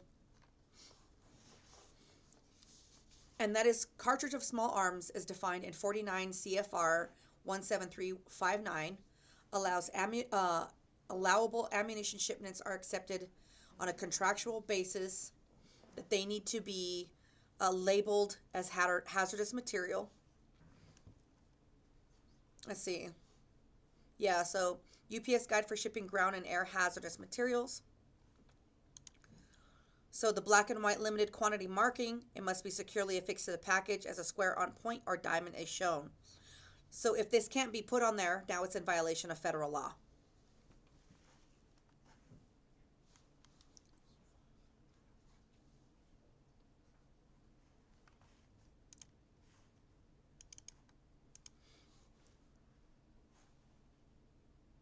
Concerning requirements for the retail sale of ammunition for firearms and in connection We're therewith, in establishing motion requirements now. for the delivery of ammunition sold at retail. Here we go. Majority Leader Duran. Thank you, Madam Chair. I move House Bill 25-1133 and the Business Affairs and Labor Committee report. To the Business Affairs and Labor Committee report. In committee, we passed 2 amendments to create an effective date of July 1st, 2026, and clarifying that the bill does not prohibit a person from complying with federal shipping labeling requirements.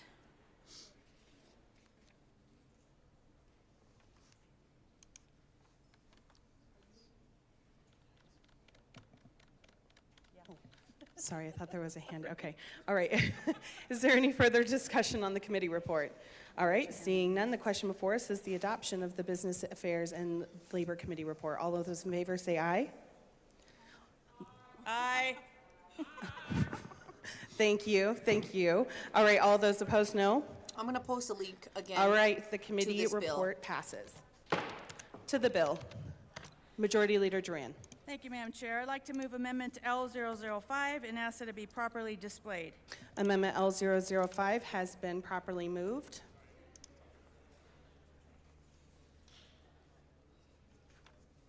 Here we go. And is now displayed. Please proceed. Thank you, Madam Chair. L005 permits ammunition sales at and by shooting ranges to persons aged 18 to 21, and I ask for a yes vote. Is there any discussion on Amendment L005? Seeing none, all those in favor of Amendment L005 say aye. Aye. All the opposed say no. All right, Amendment L005 is adopted. Majority Leader Duran. Madam Chair, I'd like to move Amendment L029 and ask that it be properly displayed. Amendment L029 has been properly moved. That's exactly what it is a lot of people that don't have any experience with firearms making laws that affect people who do. And it's the audacity of their ignorance and Thank you, Madam Chair. So their L029 entitlement permits ammunition that sales to really members gets of under the my U.S. skin here. military and Colorado National Guard who are aged 18 to 21. I ask for a yes vote. Is there any further discussion on Amendment L029? So they are Seeing wanting none, to the question lower the before us age is to at the least adoption of 18 Amendment to buy L029. ammunition. All those in favor say aye. All those opposed say no. All right, Amendment L029 is adopted. Majority Leader Duran. Madam Chair, I move Amendment L007 and ask that it be properly displayed. Amendment L007 has been properly moved. It's ridiculousness.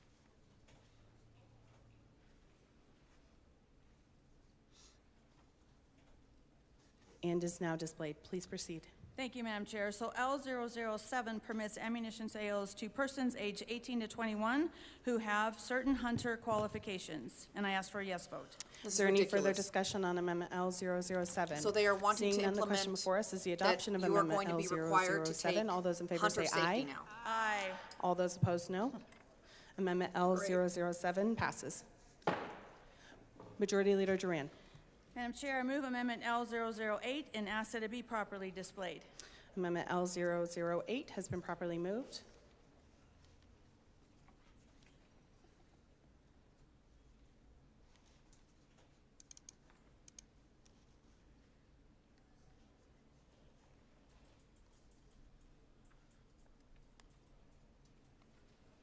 And is now displayed. Please proceed. So here we go. Thank you, Madam Chair. So L008 what they're doing is just allows making ammunition amendments now. sales and delivery to persons younger than 21 born on and after January 28th, 2007, which aligns with when the firearm purchase age restriction, Senate Bill 23-169, went into effect, so that a person younger than 21 who could purchase a firearm can continue to purchase ammunition, and I ask for a yes vote.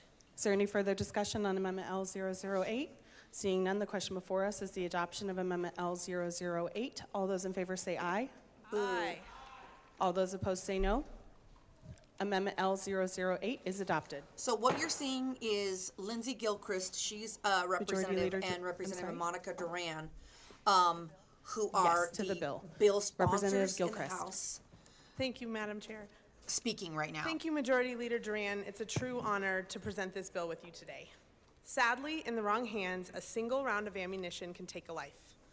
More than 1.1 million firearm-related deaths occurred between 1990 and 2021.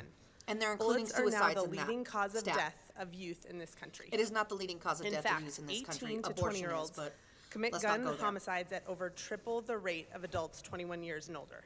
Prohibiting this demographic from being able to purchase ammunition could save lives in Colorado. Today, it is far too easy for minors and others prohibited from owning firearms to evade minimal restrictions in place on websites and stockpile ammunition. On the morning of May 18, 2018, a 17-year-old armed with a shotgun and a handgun walked into Santa Fe High School in Santa Fe, Texas, and shot and killed 10 of his classmates and teachers, and wounded another 13. So before the shooting, keep in the mind 17-year-old shooter purchased that his the shotgun and 17-year-old handgun ammunition it's online illegal using his real to name, own a his gun, address, and a prepaid and he is gift killing card. other kids. So when they're saying While that federal guns law are the leading notes that cause of licensed death amongst other manufacturers and children, dealers cannot sell one, they're rifles and including shotgun ages ammunition 18 to and anyone they 19 have in that stat. reasonable cause to believe And is also under 18. what they're not These accounting laws for were written before is the the fact internet that it's existed, already illegal for and thus could not kids account for the to proliferation own and of possess online firearms. sales ranging from everyday household items to But alcohol and ammunition. What do I know? The 17-year-old underage shooter in this case purchased his ammunition without even needing to leave his home.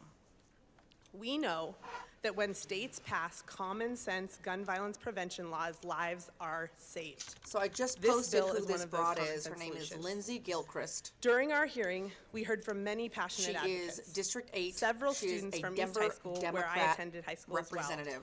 who experienced This is her horrific Capitol phone gun number. violence Let's just paste a it in few there. years ago, bravely testified about the impact that this had on their lives. They asked us to do something, and I hope all of us in this chamber listen to them today. I urge a yes vote. Majority Leader Duran. Thank you, She is Madam the Chair. It's sponsor my of pleasure this to bill. present House Bill 1133 regarding regulating the sale of ammunition in Colorado. House Bill 1133 will keep ammunition out of the hands of people too young to legally purchase firearms, which is critical to can't public stand this safety. lady. Specifically, So this let's bill talk will about raise Monica the age Duran. requirement to purchase ammunition to 21, the same age requirement in Colorado for the purchase of firearms.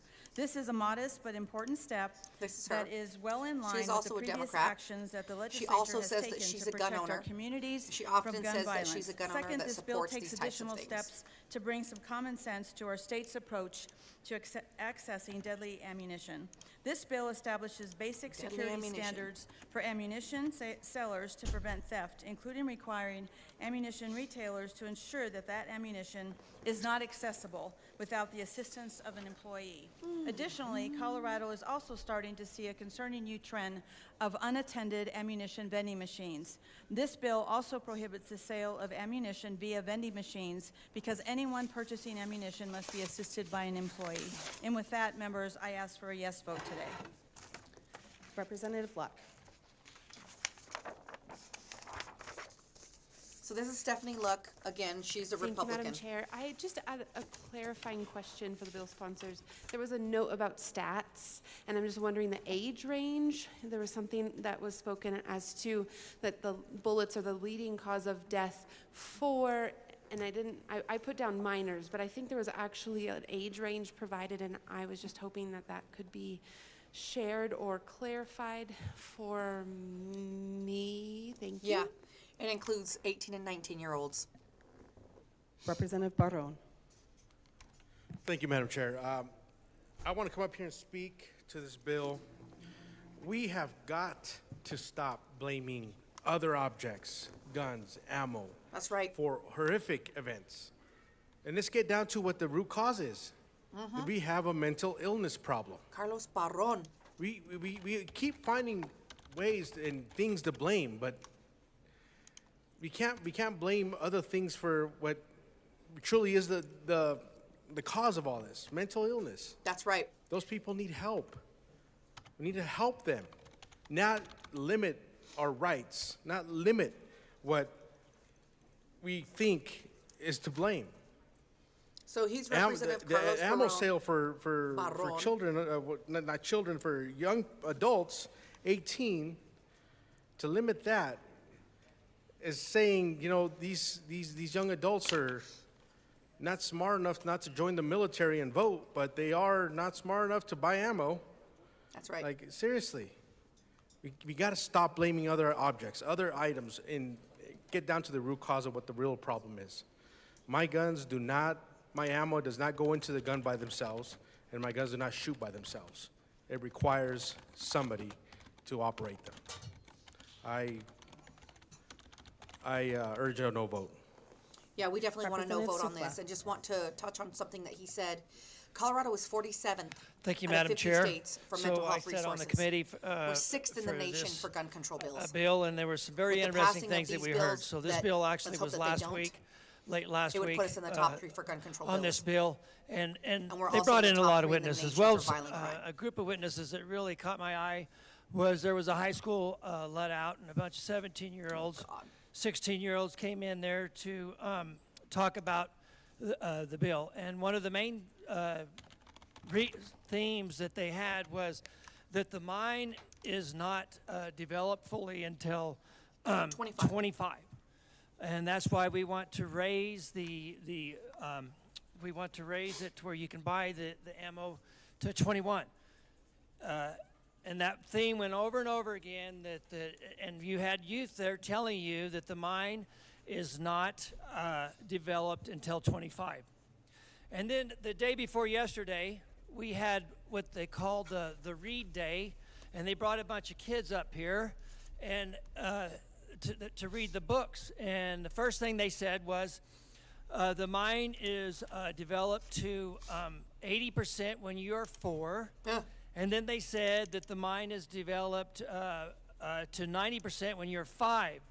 So I guess using that analogy, it takes 20 years to gain that 10% to get to where you should be able to buy ammo. So I'm going to give a perspective of why that this is so important that this bill fails. Well, the reason that this bill has been brought here is, in my opinion, of some situations that have happened here in Denver, not on the western slope, not on the eastern slope, but a couple of incidents that happened here in Denver. And so the solution is since these things have happened in Denver, we need to punish the whole state of Colorado. So where I live, I can remember when I was 6 years old, we was underneath went out that morning, Christmas Day, and my father, he we opened our Christmas presents, and the first present that I had at 6 was a 22 single shot rifle. Sounds like a good He dad handed to me. it to me, no shells or anything, gave me the gun. I got to play with it for about 20, 30 minutes, and then he took the gun from me, and then I didn't see that gun until I was 11 years old. And then when I was 11 years old, what he did, he gave me that gun. And I got to go out there on the ranch with the gun, shooting at trees, rocks, whatever. How old was everybody that's in the chat taught when me you how first started to shooting? use the gun. And was then I probably I 7 did or 8 that for years several old. years. Well, one of the reasons that this gun is this bill that was told in the committee why it is so important that you can still have a gun if your parents give it to you if you're under the age of 21 or the bullets. So in my situation, we're on the West Slope. A story that I was 15 years old, my brother was 13 years old, and my father and mother were 80 miles away at the desert ranch. We were at the farm, and we were calving out 100 head or 150 head of bred heifers. And our job was to glass. It was about a quarter mile away in a field through our front window, and it was to glass through there and make sure that there was a heifer that are not having any troubles if they're calving and they're down on the ground. So I'm glassing one day. Me and my brother were by ourselves. I'm 15, he's 13. And we look down there. I look down there in the field with the binoculars, and what I see is I see a cow that is down on the ground that is got a baby that is halfway out, and there's a pack of wild dogs, and they're eating on the baby as the baby calf is halfway out, and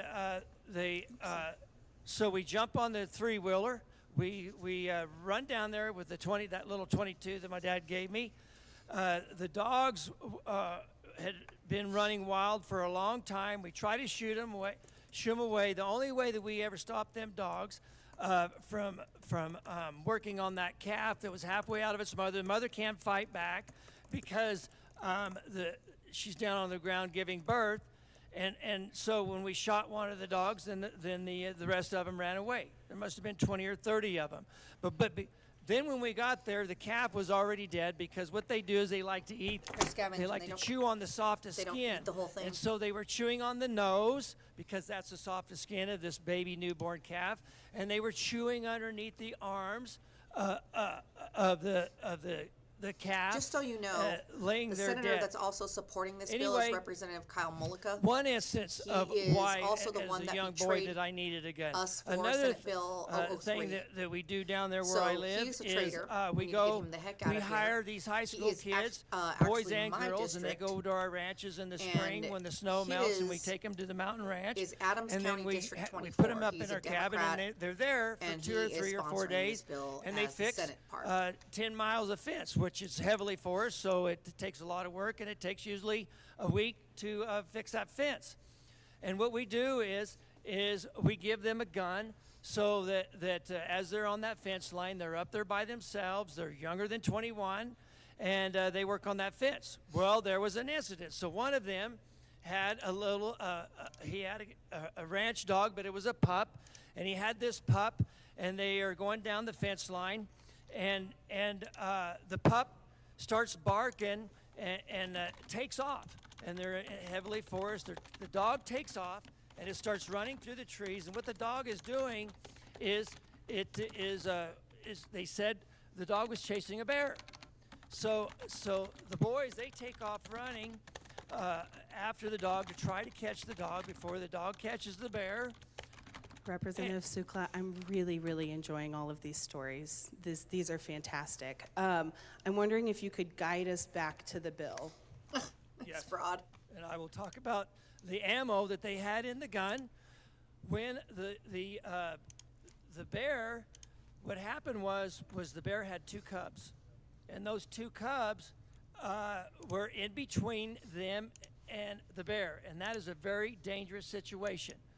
And so what they did was, if they would not have had that gun and fired a warning shot, then that bear probably would have killed him, because you do not want to get between the cubs and the 2 bears. What's up, Joe? So Back if you to look at the your ammo. chat, there's a little next to you where you can speak. There's a heart, and then there's a little symbol with a where I live, dollar sign in a it. lot of That's people for still believe that in marriage. purpose. And I don't want to say so it on around air 18 because or so, they get married. It doesn't help with and our then when they get married, algorithms they, to talk they, about those they things. go and they have a So family. They there's live that little out dollar in the country figure right where there, I live. and you can hit it and, what they do and do your thing, is brother. they start their family. They're out there in the middle of nowhere. And we in appreciate you. Thanks there's for joining in. mountain lion. There's all kinds of different animals. And what they So do this guy is Larry Don the Suckla. man's He's a or the representative woman, Republican their job is to for protect District the family. 58 for Delta, So with Dolores, this bill, what Gunnison, we're Hinsdale, trying to do is Montezuma, tell our Montrose, kids Ouray, and San that, Miguel. that their brain apparently is not developed till they're 25, but yet now I So see he's a that the champion chess, for the rural the world areas in chess Colorado. champion of the Grandmaster chess is 18 years old. What happened to that man? How did his brain get developed like that? This bill is simple. You are taking an issue that happens in this city where we have a lot of mental health issues. You are putting it to all of us on the whole state of Colorado. You are infringing on these people's rights to protect themselves. As my father would say, the only way, a gun is an equalizer for a woman. A gun is an equalizer for a woman. All people. You cannot take a 200-pound man, a woman where I live, that breaks down out in the middle of nowhere, and then you have a 200-pound man come up to the 110-pound woman, and Representative Sukla, this bill is about ammunition. Do you think we can talk about ammunition? Yes, ammunition. So, thank you, Madam Chair. The woman's, thank gosh, has got a gun. She weighs 110 pounds, and the man weighs 200 pounds. And I'll tell you what, if she wouldn't have that gun and stop the intruder, she could be assaulted. Woohoo! Right on. Shout out to Joe DiBiaso in the chat for a super chat of $99.99, baby. For the sake of You're the rural bomb. Colorado, would you please? I appreciate you, man. Thank you so much. Vote no on this bill. I thought Setting the trend. Setting the our trend. job was to protect the freedoms of the people, Coming out here with the big not bucks. take them away. And that is what Nice. this Joe bill is the does. man. Thank you. He loves me. Thank you, Madam He thinks Chair. I'm awesome. Thank you. Representative Armagost. Right on for Ryan Armagost of the 2A caucus. This is a huge champion for us in the Second Amendment right I'm here. gonna try just by, I want to talk about what we saw in committee as the ranking member Joe, of the committee. thank you this so came much out of. again. I really, really The appreciate you. discussions and the debate that we had was revolved around Thank you so much. a few different aspects of who's really affected by this. You're the best. A building that we see a I'll lot of tumble for you. legislation that has intended and unintended circumstances. This, whichever those may fall in, has a lot of circumstances that You really are affect a incredible, Joe. community that a lot of us can relate to, and some of us can't. And I think the people that don't relate to those things that we see being affected are the ones I really appreciate that, are man. creating this legislation. Thank you for supporting us. Similar you know, to we this, work really hard over that here we have to come up and argue to bring this kind of information to you guys and make you feel more involved in the politics of this Some of the all things and that are an educate issue everyone. to me is the sporting side of ammunition. And when the sporting Let's talk about Armagost. people are of the adult age and the child age by statute and by constitution. And as children, I grew up, I had firearms at 12 years old. Me too. As a child. Granted, they weren't just laying on a desk in my room, they were controlled within my family and my parents. Same. But I was hunting. I went through hunter education at the age of 12, and I was hunting from that point We forward. want change too, brother. I we also want had change too. my own ammunition for the firearms that I used to hunt with at the age of 12. The sporting side of this is the fact that we are in a different age now where I think video games and other things sensationalize firearms, they sensationalize ammunition, they sensationalize guns. And I hear a term that comes around here a lot called gun culture. And that is offensive to me because I don't think of gun anything as a culture. Owning a firearm does not put me in a certain culture. Owning a firearm puts me as a person that is concerned with providing for my family with food if I need to hunt. It is providing for myself and others For if I need self-defense, to brother. carry a weapon, a firearm for self-defense. And it's also something for simple recreation that those of us that have firearms can appreciate. But those of us that don't think of it as something that is shameful or should otherwise be penalized or restricted. For you, And Joe. when it comes to For you. ammunition, the simple thing you need to be able to fire a firearm. Feel free to be share able to about hunt, what the chainsaw to be able to go caucus to a is, range Joe, in and the chat. recreationally shoot Let's or compete. inform everybody about your cause. To be able to protect yourself, you have to have the projectile, which comes in the cartridges that are mentioned and restricted in this bill for people 18 to 21 years old.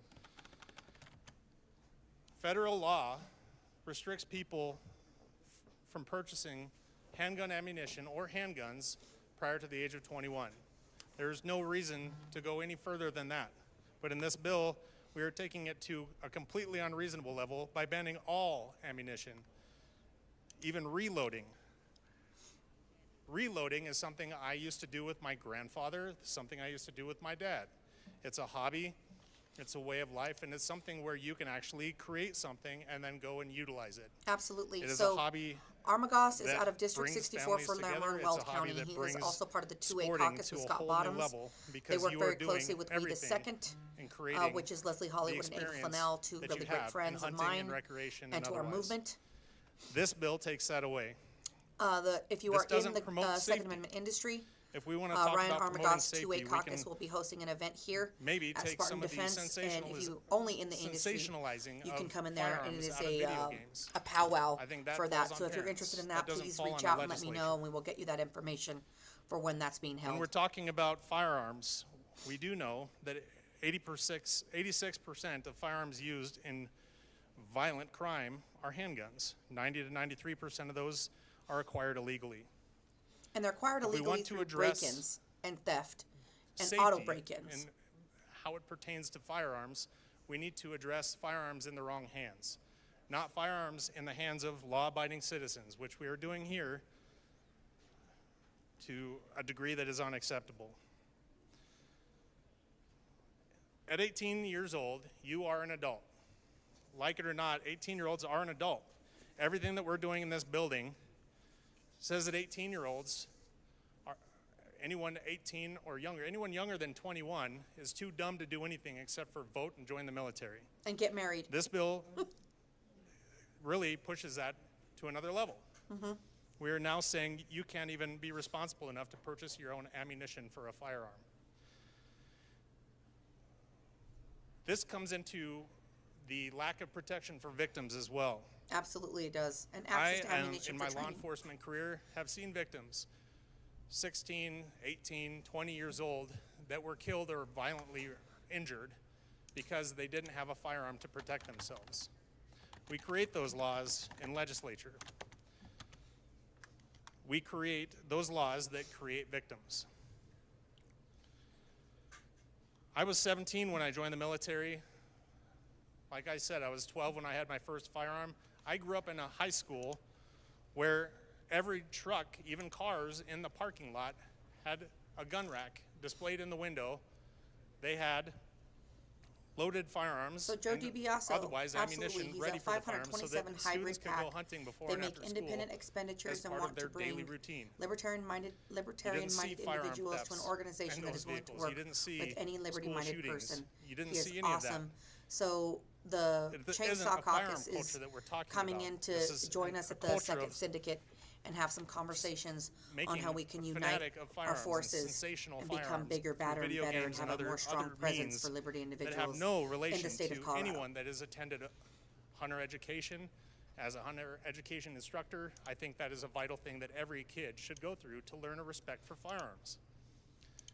Any kind of firearms safety program. As a firearms instructor, I think every kid, and especially every adult, should have attended a firearms safety education class. The only thing is, we don't mandate that through The the other government. side of That's a this community argument issue to preach and Is teach simply and bring people in an argument through that normalizing puts gun fear culture. into firearms, puts fear in We hate ammunition. the government over here too, Joe. We're blaming the tool. I want We're limited blaming government the and parts keeping of the a power tool within the people. for committing atrocities If you are instead of the interested person. in getting more And involved when you take the person, with the Second Amendment perpetrator, movement in out of Colorado, the you can go to the element, website I just posted right now. out of that The scenario, Second Syndicate you- with you two, then do not have the a actual problem. number two, Firearms and the cartridges secondsyndicate.com. We in have and a of sign up themselves do not page commit put up for you atrocities or to violence. show No interest tool into is what we're doing, responsible for and then we atrocities can or start violence. reaching out to We you can when look we at have New more Orleans events planned.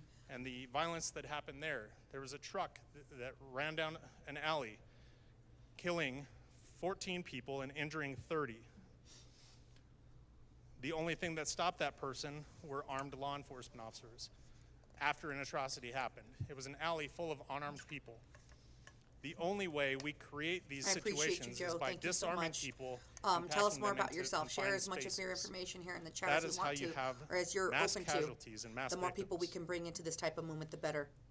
Where do bans end and where does crime control begin? We have to address the crime, not the tools. We have to address the stem, the root of the problem, not the low-hanging fruit that affects people that have no reason and no impact on the Maybe we criminal should aspect get you of on the this. Second Syndicate They're the podcast people and we are show. disarming How would you feel about that that? have every means That to way protect we can themselves start discussing, from violent crime that we're trying to oh, prevent. You know what you do, and put more of a spotlight on that. I'd be This more is than happy something to that have we you on the can't show, keep Joe. legislating. We can't keep legislating our way of killing businesses in Colorado, because that is the other side of this bill. Not only are we creating victims and ruining youth sports, Not only are we killing recreation by not allowing adults aged 18 to 21 to be able to purchase these things on their own as functioning adults. What we're doing is killing all of that. We're also killing small businesses. But they want to do that. Have a friend, my close friend, where I teach my classes for firearm safety. Phoenix Weaponry. He is having to move his business because every year his business is threatened and otherwise deterred. And I'm not saying that's the intent of this bill, but it is. Everything that we see in the legislation that moves through here, everything negatively impacts businesses. How can a business owner in Colorado not feel like they are being targeted? So when we were in Everything the hearing that for we're doing Senate is Bill targeted. 003 To those that would people. make magazine-fed semi-automatic magazine They are firearms being chased illegal. out of Colorado. My Senator friend is moving to Wyoming. Julie Gonzalez said that she would and be very that is happy and a small pleased town. to We're kill not Colorado talking gun about business. the vast majority of federal firearms licensed dealers, ammunition dealers, retailers, mom and pop shops. You cannot expect them to be able to construct something and renovate a building simply to store firearms, or to store ammunition in a secluded place where we think it's not going to be seen or stolen. We aren't seeing a problem in that.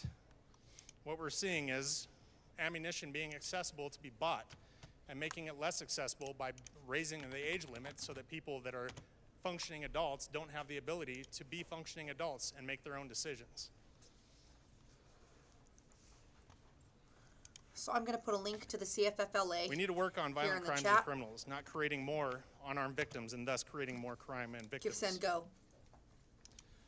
We can't keep ruining youth sports, and we can't keep ruining businesses in Colorado, especially businesses that we might not agree with the premise of what they create to provide for their family and their communities. We need to stop this kind of legislation. We need to actually do things that benefit Colorado, not detract from our revenue and our hardworking Coloradans that are simply here to do the right thing for the right people, not the criminals that we really need to be focusing on that are using these things inappropriately and causing harm in Colorado. We are enabling the criminals. We are hindering and ruining and destroying business, youth sports, and recreation. I encourage a no vote on this. Have respect for these simple things. Business, recreation, simple adult decision-making skills, and vote no on this bill. Thank you. Thank you, Representative Brooks. Representative Ryan Armagost. We support you in all that you do. Thank you, I Madam did put Chair. a link to the Give, Send, Go for the Colorado Federal Firearms Licensing Association, I'm sure who as is you here to probably help are, fight back assuming, against these types of bills. I'm going to be a no on this. Right on, Matt Brooks. Max I'm also in the Brooks. shocking, I know.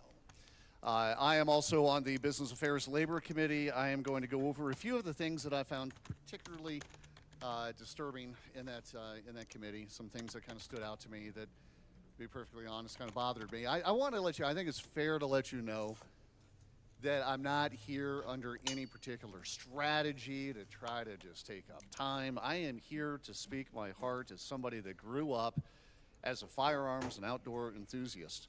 So he I is a Republican got my in first District gun when I was 45 12 years of old. Douglas Little County. 22 caliber Remington 581 bolt action 5-shot magazine. Hey! Not much to it.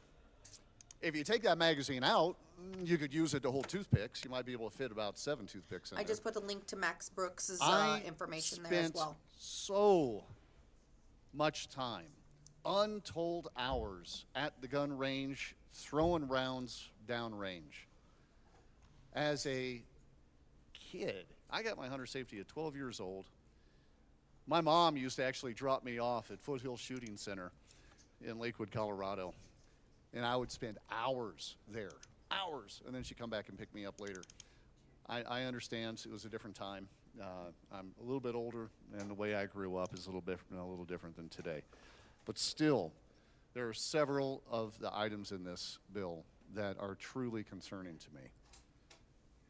At the outset of the committee meeting, I asked for data. I knew that as something that would be an emotional evening, because even though we're talking about ammunition to 18 to 21-year-olds, it does nothing at all, nothing towards gun violence, zippity-doo-dah. Yep. Still, I knew there'd be plenty of stories. There'd be plenty of people coming up regaling us with their stories of tragedy, and not to minimize those. I understand those, I recognize those, and I weep for them. I knew that that was going to be a big focus of the evening. So what I did is I asked the bill sponsors, I said, please, I understand this is going to be very emotional. Can we please focus on data? It's something actually that I heard in a different meeting in Judiciary. I kept hearing requests about data. Can we go back to the data? We need to hear about data. I was told at the beginning of the meeting that yes, there are experts back here tonight. We're going to talk about data. I wish I would have pressed that further, because never during the entire committee meeting did I hear anything about data. Wasn't one shred of data. There are anecdotes, stories, but anecdote, that's not data. I was looking for data. There was never any data at all. There was never anything to show that by banning sales, by removing, first of all, the constitutional rights of make better friends. Adults 18 to 20. This is what this is all about. That's why we do this. They have constitutional rights. So we can unite this community and bring more awareness to what's going on. By banning ammunition sales to those that are constitutionally legal to be able to buy them, never any data whatsoever to indicate that it would have any impact whatsoever on gun violence. You know why? This doesn't have anything to do with gun violence. This will not help gun violence. This does not help solve any of the emotional stories that I heard that night, that we all heard that night. As a matter of fact, some of the stories, look, I'm going to be perfectly honest with you. It's not that this is the first time that I've seen or heard this happen, but testimony is often not particularly relevant. I love that people are going to come up and they're going to express their First Amendment rights. God bless America. God bless America. Well, I would love it if sometimes the testimony were more relevant to what we're talking about. I call it the surface temperature of Mars testimony. You know, be talking about something like, what about the surface temperature of Mars? It's irrelevant. All right. So when you talk about an event in a different state where the shooter was already over the age of 21, it is completely irrelevant to this. This is about Colorado. It's about 18 to 20 buying ammunition. It's a sad story. I'm sorry for your loss, but it is irrelevant to this discussion. Never was there any data. You know why? There isn't any data to have. There's a story about how somebody went in and they stole in a different state completely. They went in and they stole untold thousands of dollars of ammunition from Cabela's. First of all, Cabela said that didn't happen. Didn't happen. It's uncorroborated, unproven. It was a plea deal that somebody was making. It said, oh, I'll make it easier. You know what? I'm going to tell you what you want to hear because I want to get off of the charges. Never cooperated. Matter of fact, Cabela said, hey, you know what? Love the story, but it didn't happen. That's not data. That's an anecdote. And it's a story that doesn't apply. That's the first thing that kind of bothered me about it. There are more. Some of the testimony, I had an individual come up on testimony, said that he was a combat vet. He had been deployed in the jungles of Southeast Asia. He was a young man. I like this guy. And then he talked about what my good friend, Representative Sukla, had been talking about too, that, you know what, hey, the brain doesn't develop until age 25, so we cannot trust 18 to 20-year-olds with buying ammunition. Can't do it. They're just not ready to buy ammunition until much later in life. I found that to be a very interesting story. Combat deployed veteran in Southeast Asia. So I asked the gentleman, I said, hey, first of all, thank you so much for your service, but I'm curious, how old were you when you joined the military? I-68 consulting and then group. also, I am curious, I got Mr. your message. Combat deployed I Southeast messaged you Asia as well. Feel veteran free guy. to I'm interested that DM me and the tell me a people little that bit were more about standing shoulder yourself. to I shoulder actually with think you, I have your brothers in your arms sticker here. that you are relying to save your life. I think I have it right here. You are putting, when you're combat deployed, you're putting your life in their hands. How old were those individuals? How old were they? Were they 18? Were they 19? You know, you've heard that Welcome to the deer in chat. the headlights. Yeah. Oh man. Thank he you for the choked up and support. said, I wasn't asking them how old they were. Again, if anybody You know, wants to get involved in the 64% Second of, Syndicate, head over of to the those that website are on the Vietnam Wall, their names died in Vietnam. They're enter under your the age of information. 21. That way we can start creating 64%. a network of people there that want to be involved in more names pro on the two-way Vietnam Wall events. as We young are as going to have a 16 rally and 17 coming up. years If you would old. like the Fact, details look for it that, up. as soon as we have that available, we will publish it on the 16, website. 17 years old. But it would very, They very can much go and they help can if we die had, for their country. direct ways to contact people that 64% want of to those that support died in us Vietnam went and want to be died for involved in their more things that country. the Second But Syndicate is yet, doing. they can't be trusted to buy ammunition. The irony of that is appalling. It's disgusting, really, to me. 18-year-olds can enter into legal contracts. Dang right. Contracts that can bind them for life. Obviously, they can enter the military. No worries, you're not interrupting. Welcome to the Obviously, conversation. they can vote. You know, it's not interrupting. It's But creating yet a network we of cannot trust them to buy like-minded ammunition. individuals that want to have these conversations. That's exactly why we I'm do not this exactly sure what we're trying to get at. Furthermore, I appreciate some of the amendments. And one of the amendments, like, hey, let's match this up to Yeah, win again, Colorado I'll post it right unconstitutionally, here by the again. way, It's decided that they were going to secondsyndicate.com. make it to where you couldn't buy a gun if you were under the age of 21 years old. First of all, not buying a firearm, making it illegal to buy a firearm under the age of 21 has already been overturned in the Fifth Circuit as unconstitutional. That's right. So what we're doing is essentially we're chasing one unconstitutional law after another. and wasting Colorado I mean, taxpayer I'm money not exactly on sure these at what point stupid to ass stop, but bills. The When amendment Colorado is good, I $3 guess. billion You know, to in say, debt. hey, let's match this up with the law that we already have, except it's an unconstitutional law that we already have. Stripping the Brooks is a G. constitutional rights of 18 to 20-year-olds, so we're just compounding the unconstitutionality of this entire thing. Speaking of those that are most affected, I found it to be insanely ironic that you had some very young folks coming in, 16, 17 years old, providing their testimony. Now, on one hand, I think, you know what, hey, that's great. Come in and, God bless America, express your opinion. We have the right to do that. We have the right to give our opinion. One young man said, hey, you know what, this shouldn't be very painful to do this. This dude's got it going It's not on. that hard, what we're asking for here. It's very well It's spoken. not that hard. It shouldn't cause that much pain. I appreciate I asked guys him like afterwards, this I said, having who our gets to back. be the arbiter of pain?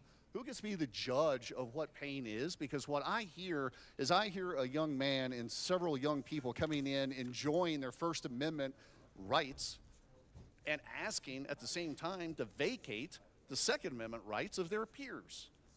Who gets to judge what's more painful? Is it more painful to be told that you have to be quiet, that you're not allowed to express your First Amendment rights? For real. Some people might say, you know what, I'd rather give up my First Amendment rights than my Second Amendment rights.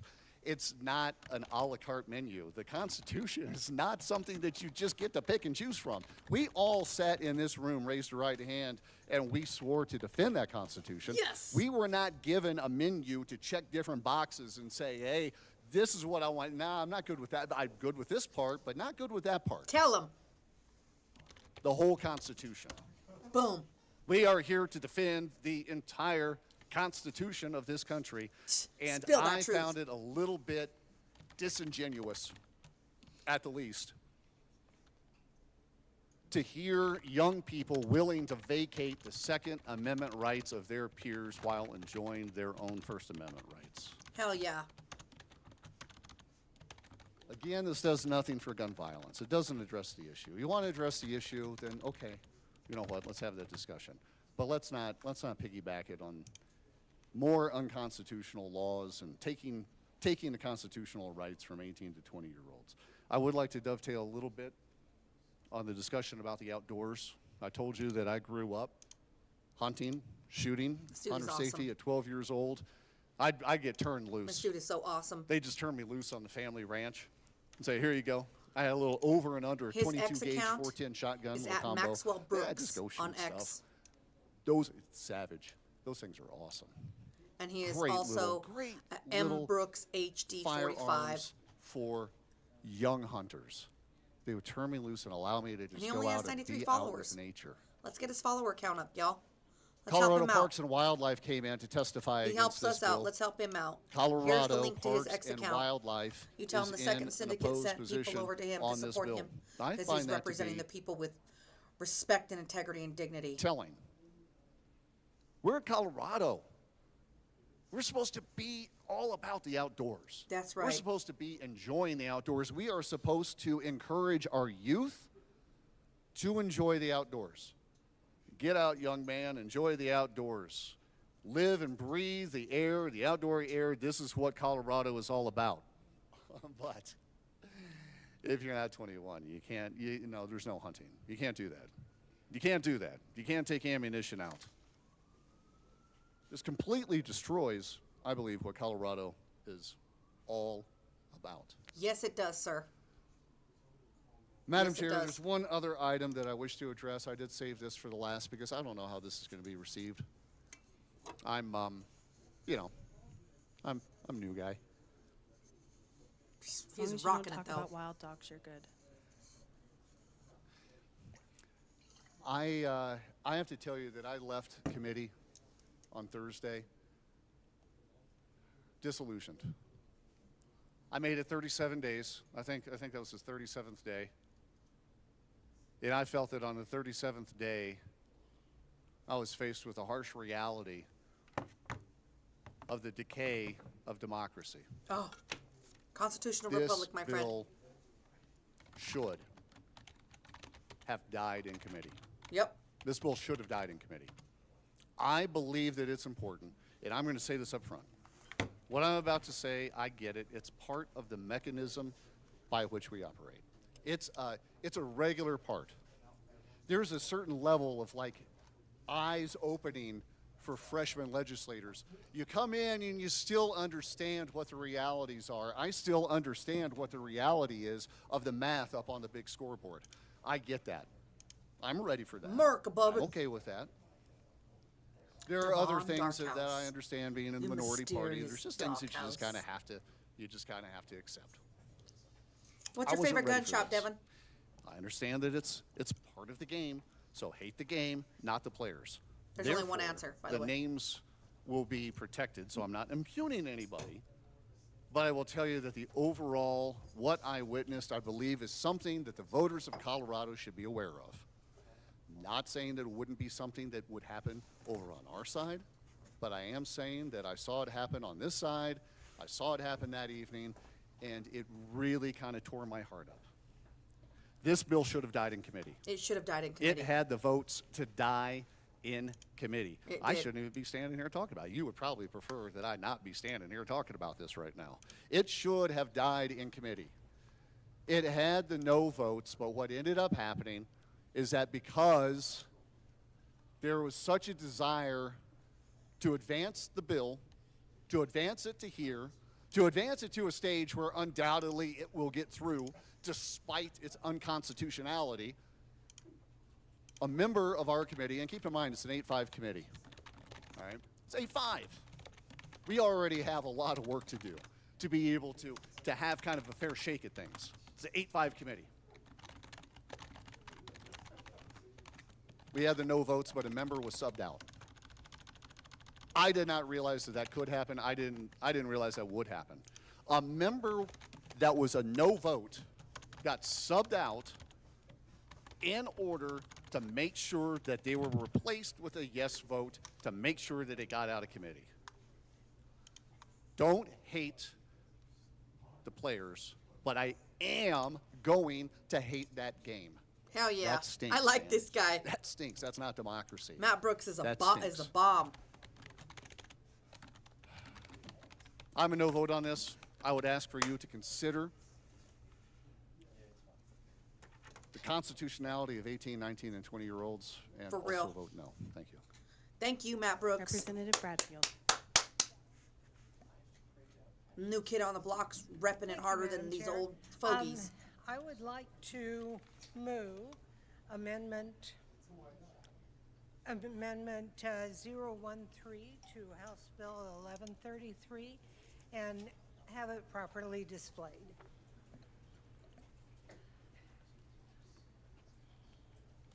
You didn't know what?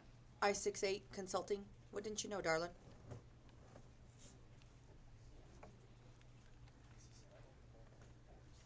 And can we Amendment just get a shout out L013 has been for moved and is Joe now properly DiBiaso displayed. Please for proceed.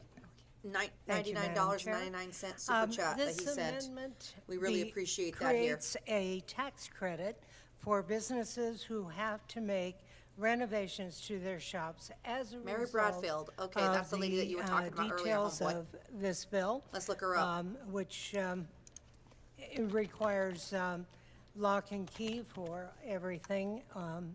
So I How cute. She's the El Paso County encourage Republican, an aye vote District on this 21. amendment because it is certainly one that would enhance the bill Here's her completely. information here, guys. Is there any further discussion on the amendment? Representative Gilchrist? Thank you, Madam Chair. We urge a no vote on this amendment. Of course you do. This would drive a fiscal note, and we want to keep the fiscal note as is, and so Of we course urge you a do. no vote. Vote yes Is there on any it. further We discussion want a on fiscal Amendment note, because if it goes to L013? fiscal note, Seeing then it's none, gotta the go to question before us is, appropriations, and that's okay, where a bills go to division die. has been requested. And we want that bill to, we want this to die. Because Colorado is over $3 billion All in right, debt. division is called. We're going to stand in a brief recess. Yes. So let's talk about that here. That was a good move from Mary Bradfield. She wants a fiscal note attached to this. They want to see how much this is going to cost people. And this broad who supports this bill, Lindsay Gilchrist, doesn't want that because if they say it's going to cost $0.00, they don't want it to go to appropriations. They know that it'll get killed there because right now, oops, I touched the volume button and I didn't mean to. They don't want the bill to die because, of course, these people are gun control junkies. And everything they do is designed to rob the American people of our rights. So let's talk about Max Brooks. That dude came through with the thunder. So I shared his X page.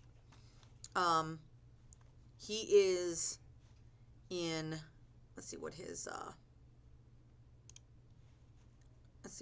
district is. Again.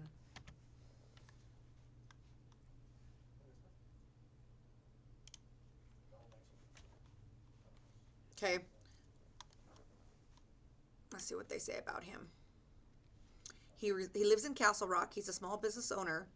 He was elected member of the Castle Rock Town Council, former producer and engineer of the Colorado Rockies baseball for KOA 850 AM radio. Awesome. I'm usually on KOA radio. I usually go on Ryan Schuling's show. Oftentimes when Ryan Schuling fills in for other people, he invites me on there. I was actually on the Ryan Schuling on a show with him the other morning, Tuesday morning, before the SB 25003 was unveiled was debated on the Senate floor. So I purposely wanted to be on the radio that morning because I wanted to drop the ball on Tony Exum that the Second Syndicate, shout out to our sponsor Spartan Defense, was able to secure Recall Exum website and put a recall effort for him on the internet and start collecting signatures because we wanted him to understand that if he did not do what El Paso County wanted him to do, we were already making plans to get signatures to recall him. And he got wind of that, and he did vote the way we wanted him to, but it's our suspicion that he voted that way because he already knew that Dylan Roberts and Kyle Mullica were going to betray The question is the adoption of Amendment L013. A division has been requested. All those in chamber, all of those in the chamber not entitled to vote, please be seated. All those in favor of Amendment L013, please stand and remain standing or raise your hand and keep it raised until the count is taken. So that's Jenny Williford. She is a resident of North Glen. She is a representative for House District 34. Let's see what party she's involved with.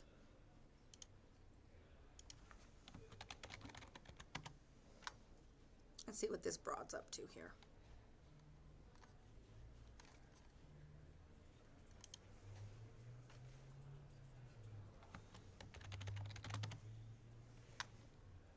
Let's see what she's up to, Jenny Williford.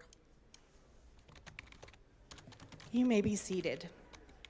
All those opposed, please stand and remain standing in one place until the count is taken. I'm having a hard time finding her. Why is that? Is it Jennifer?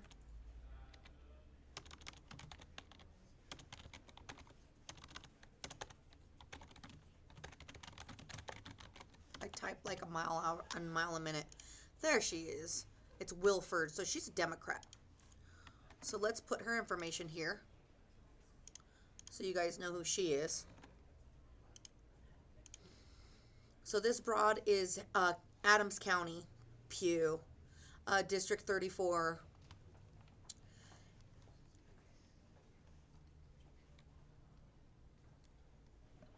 You may be seated. Amendment L013 is lost. These sons of guns. To the bill. Minority Leader Puglisi. I'm so sick of these people. Thank you, Madam Chair. At this time, I would like to exercise my constitutional right under the Colorado Constitution to have this bill read at length. Thank you. Good job. Mr. Schiebel, please read the bill at length. Read the bill at Minority length. Leader Just kidding, Puglisi. not you, Mr. Schiebel. I'm so sick of these people. Thank you, Madam Chair. At this time, I would like to exercise my constitutional right under the Colorado Constitution to have this bill read at length. Thank you. Good job. Mr. Schiebel, please read the bill at length. I'd much rather watch this Kind bill of at Minority length. Leader Just kidding, Puglisi. not You, Mr. Schiebel. I'm so sick of these people. Thank you, Madam A bill for an Chair. act. At this time, I would like to 101 concerning exercise my requirements for the retail sale of constitutional ammunition, right under 102 the for Colorado firearms, and, Constitution to in have connection this therewith, bill read at 103 length. Thank establishing you. requirements for the Good delivery job. of 104 You guys ammunition hear sold that? at retail. Bill Mr. summary. Schiebel, please read the Do you bill. guys Note, hear that? this I'd summary much rather applies to this watch bill this as bill introduced at and length. does not Leader reflect any Puglisi, amendments that may be Mr. subsequently adopted. Thank If this you, bill passes, a Madam bill read in Chair. House of At Introduction. this time, A bill I would summary like to applies to the exercise retail my first retail sale constitutional available right under the 123 for Colorado firearms slash Do you guys hear that slash extra LGB voice? Colorado. 103 establishing you. requirements. The bill requires job. ammunition sold at retail.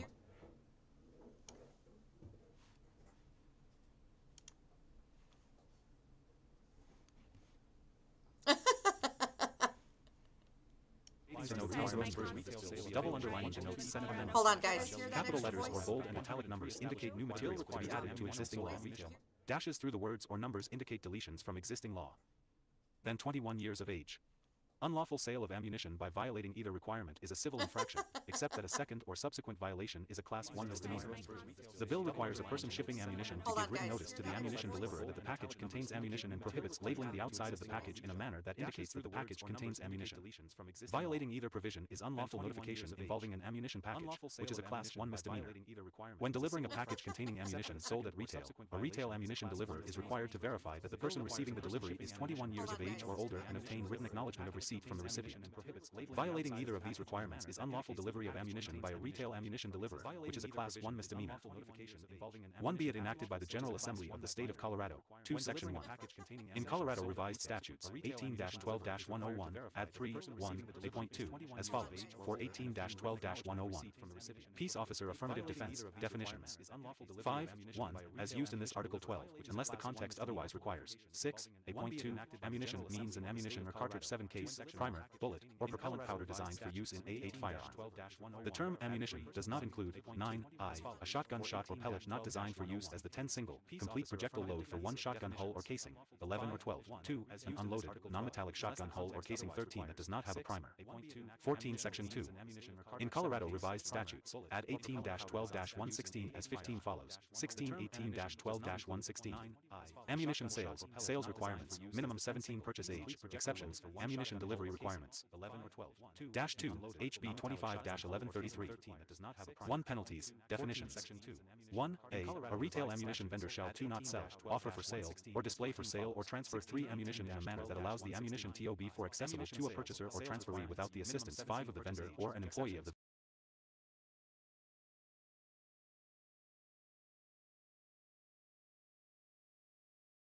subsection 1A. Retail ammunition 9B. A retail ammunition vendor shall not sell ammunition 10 to a person. Why can't I make any changes without an admin approval? Why? With Monday.com's intuitive work management platform, you have the power. Not IT, not admins. You're in charge. So you can tailor work exactly how you love to do it. For example, you can add custom fields and choose how you like to view your work without 18. Sale of ammunition is a civil infraction, except that a second or 19 subsequent offense is a Class 1 misdemeanor. 22. A retail ammunition vendor delivering a package 21 containing ammunition to a retail ammunition deliverer for 22 purposes of transport. 23. Shall give written notice to the retail ammunition 24 deliverer that the package contains ammunition. And 25. 2. Shall not label, tag, or otherwise mark the outside of 26 the package in a manner that indicates that the package 27 contains ammunition. 3. HB 25-1133. 1B. A retail ammunition vendor who violates this 2 subsection 2 commits unlawful notification involving an 3 ammunition package. Unlawful notification involving an 4 ammunition package is a Class 1 misdemeanor. 5. 3A. When delivering a package containing ammunition 6 sold at retail, a retail ammunition deliverer shall 7. Verify that the person receiving the ammunition 8 delivery is 21 years of age or older by requiring the 9-person TO present a valid government-issued photographic 10 identification to the person making the delivery, and 11. 2. Obtain written acknowledgement of receipt of the 12 ammunition delivery from the recipient of the delivery. 13b. A retail ammunition deliverer that violates this 14 subsection 3 commits unlawful delivery of ammunition by a 15 retail ammunition deliverer. Unlawful delivery of ammunition 16 by a retail ammunition deliverer is a Class 1 misdemeanor. 17. 4. This section does not apply to the sale or offer to sell. 18. Ammunition at wholesale or the delivery of ammunition sold at 19 wholesale. 25. As used in this section, unless the context otherwise 21 requires. 22. A. Retail ammunition deliverer means an entity that 23 delivers, by motor vehicle, ammunition sold at retail to the 24 purchaser at a location in this state. Retail ammunition 25 deliverer includes a retail ammunition vendor that delivers to 26A location other than the vendor's place of business. Ammunition 27 sold by the vendor at retail to the purchaser. 4. HB 25-1133. 1B. Retail ammunition vendor means a person who sells 2 ammunition at retail.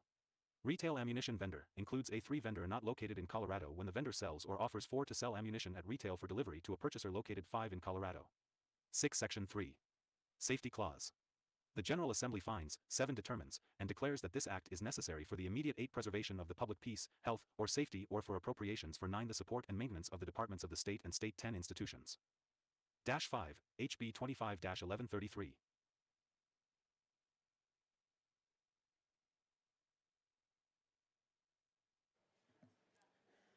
Okay. Representative Richardson. Thank you, Madam Chair. I too am a member of the Business and Labor Committee and heard all the testimony, and I actually very much appreciate the minority leader having the bill read at length because I know even after a month or so here that we still got a hot spot. Okay, guys, we're back. All the members don't have a chance in detail to read every bill that we consider on the floor. So I think having now heard that the bill, echo got cleared up, my guys. comments may make a little bit more sense, or certainly it provides context. So I want to take it up, starting kind of at the higher level. So I'm just going to move this over here. The Declaration of Independence that discussed why governments are constituted indicates that life, liberty, and the pursuit of happiness are fairly important things. They're kind of concepts that everything else flows from. You know, that pursuit of happiness in original drafts was pursuit of property. Ammunition, firearms, real property. It's a nod towards the free market that we should all treasure, especially those of us that serve on the business committee. The U.S. Constitution, kind of our enacting bylaws for the country, talks about securing the blessings of liberty. It's in the preamble. It's preamble. Most of us know it. Once it starts going, we can recite it. We the Kinda people get of the lost, United States, in maybe. order to It's a form a small, more perfect fairly union, short establish document. justice, There's a lot of detail behind ensure it. domestic tranquility, But those provide for the blessings common of defense, liberty, our promote the ability general to do welfare, what we do and secure the freely blessings of the people, without and something else, government interference, and our without posterity do government ordain and influence. establish in this Constitution of the United States of America. Our government's properly, both at the national level, but certainly here in Colorado, should be enabling people to pursue happiness. Absolutely, sir. They should enable the liberty of people, not tie their hands. When it comes to businesses, we shouldn't be picking winners and losers based on what our opinion of the wares that they sell are. And I'm afraid that's what we've done here. We continue in this state to add burdens to legal and proper businesses that are just trying to meet the needs of their customers. They're responding to the will of the people. I think we should too as a legislature. We're making it harder with this bill. A lot of the previous speakers really spoke to the 18 to 21 portion of the bill, and that's very important to me as well. But I also want to look at what we heard during the reading at length of the requirement to put ammunition behind a counter or otherwise secure it. Several times during the committee, when that was brought up by gun shop owners, by ammunition dealers, that would be difficult, that would be onerous, that would be burdensome to them and cost them money. We had some members of the committee asking, well, why don't you just put it behind the counter? Which makes me wonder if some of the people in the committee have ever been in a gun shop or a place that sells ammunition. For real, a lot of these people have never even don't have counters taken that are part large in enough any of to this hold their culture, entire but stock. they want to legislate it. There are other ways to secure, obviously, but we should be trying to understand what we're regulating before we actually pass things that regulate. There's some other parts of the bill that really did bother me and still do. It doesn't apply Representative penalties to Richardson, criminals. I'm going to interrupt you for just a moment. Of course you are. Members, way too loud in here. Thank you very much. Please proceed. Thank you, Madam Chair. So let me back up just a second. I won't go to the beginning, but this thought that I was putting on the application of penalties, the creation of penalties and criminality. This doesn't create crimes for folks that are 18 to 21. And I'm not suggesting that we should make possession by a minor of ammunition illegal, because we actually discussed the fact that it's not illegal to possess. It's just going to be illegal to sell to somebody, which kind of makes you scratch your head a little why you can't buy something that you're legally entitled and able to have. And what would happen But if it somebody does bought create somebody crimes for those ammunition that wasn't old enough to inadvertently be able to sell possess to it? somebody under the age of 21. It does make it a crime to deliver ammunition to somebody that's under the age of 21, even if the person delivering may not know who they're delivering to. Absolutely right. It makes it a crime to deliver a package that may be mismarked by the shipper, something that the delivery person has no Very good way points. of controlling. So Very good points. in those cases, these are just wrong, and that needs to be fixed and taken from the bill. As for the high school students that came in, they're impressive folks, probably more articulate than I am. They related their stories of fear, of their concerns over shooters in their schools, their fear being raised every time they do active shooter drills. And again, you can hear it in their voices. You know it's true. You know that they are afraid. And I think that They're afraid because they're being sold fear. really points to some problems we're going to have in the future. Absolutely. We're unfortunately not raising a generation that is resilient. No, we're raising kids that but that view are themselves terrified. as They're overstimulated and victimized by the world around them. hyper emotional. That is not the American dream. That's not what I grew up with. I grew up in a different generation. I was at the tail end of the duck and cover generation. I grew up near an Air Force base that flew B-52s in and out that were nuclear armed. We faced annihilation as a country when I was a child. But we grew up with a positive attitude, and here we are. Again, a difference. My high school had a .22 caliber rifle range in the basement. That'd be dope. You know, that Imagine if we would taught be kids unheard of today, firearm obviously. safety and education. So, different generation, but I respect What a their better thoughts, life their that we ability would to have. petition the government. We talked a bit about the development of the human mind, and I think my colleague from the Western Slope covered that very well. But kind of circling back to where we started here with the securing the blessings of liberty, 40 years ago, when I had an undeveloped mind, I raised my hand for the first time and swore an oath to defend the Constitution. I was very capable of possessing and using ammunition at that time. Like many others here, started shooting around the age of 12. Has a highly I respected think this bill again perspective is of firearms a solution because he established that young. in search of a problem. It's a punishment for good businesses, good people that are trying to serve the needs of their communities.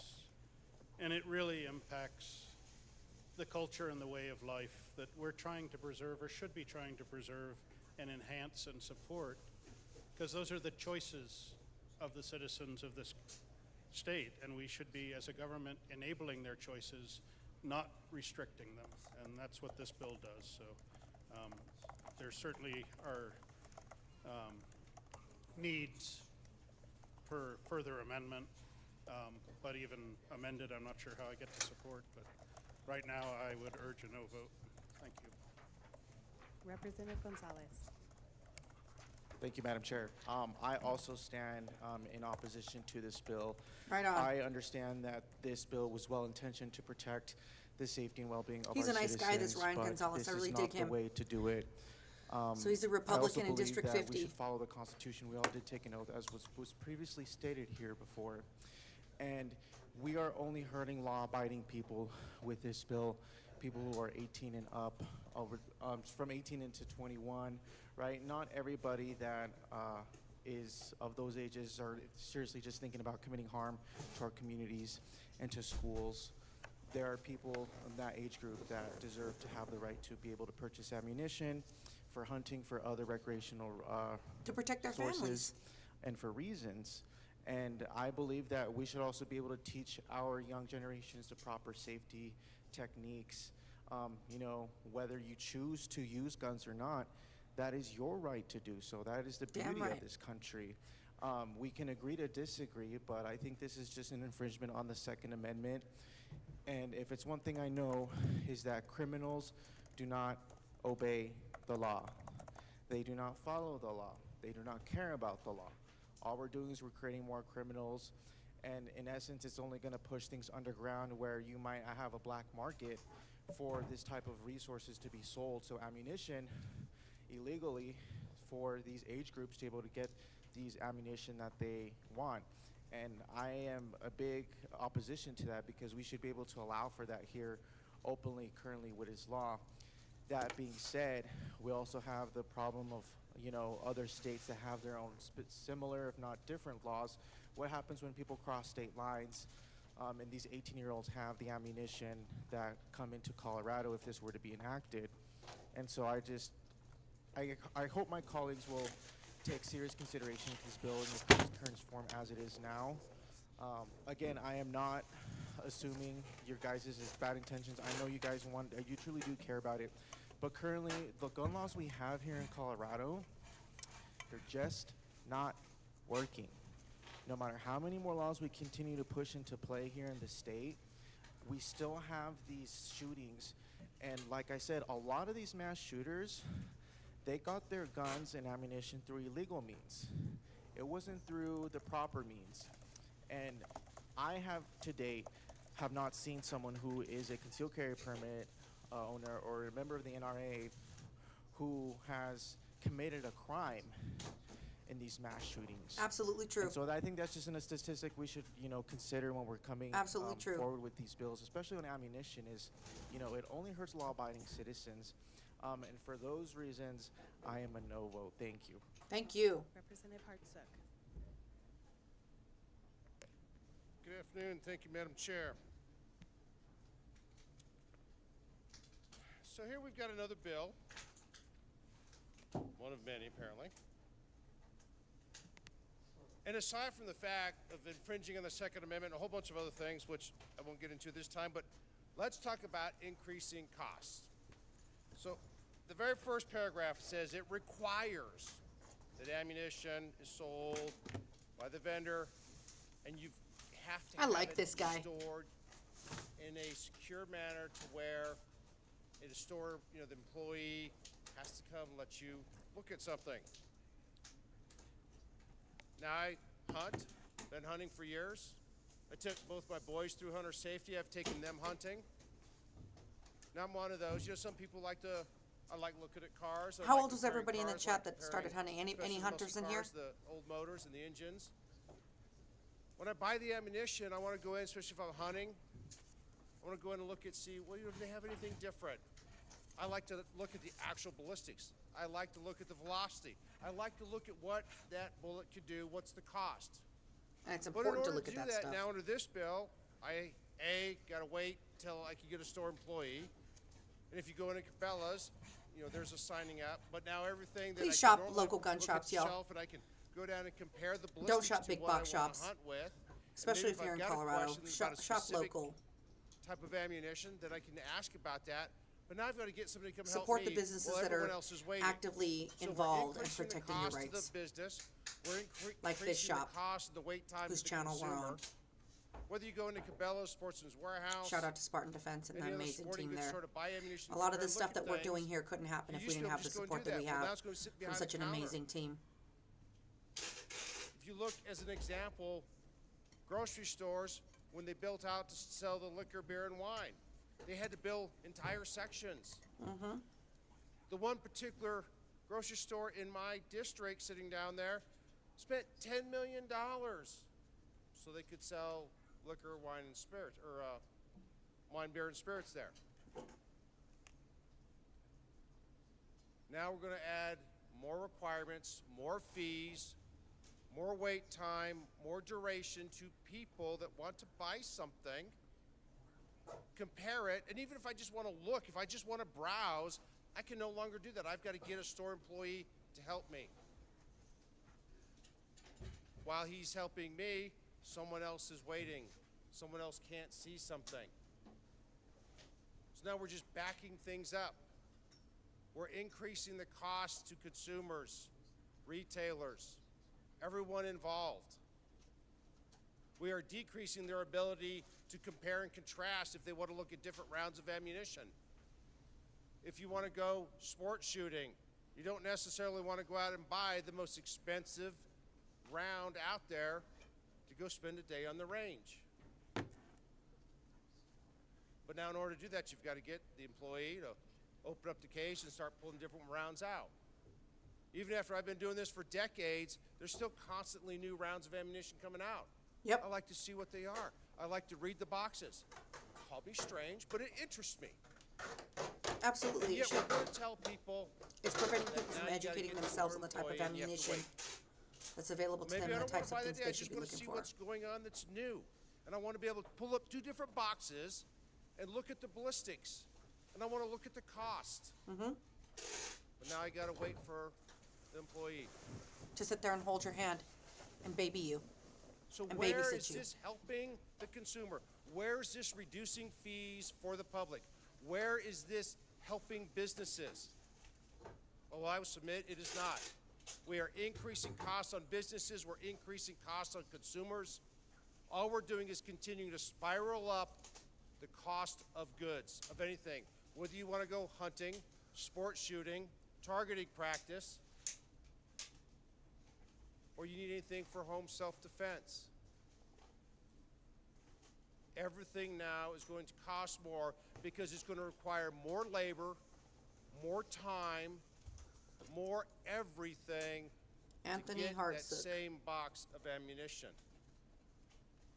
Let's Sometimes see- you just let's might look him want to up. walk in and grab a couple hundred rounds of 22, go out the range and shoot. Now you got to wait. And if they've changed the cases or the boxes, then you don't know what it is because you can't see it. You've got to have them pull out different boxes. And then you're going to sit down there and try to figure out which one it is. I mean, I would assume many of us go into liquor stores and we'll pull a bottle of wine off the shelf.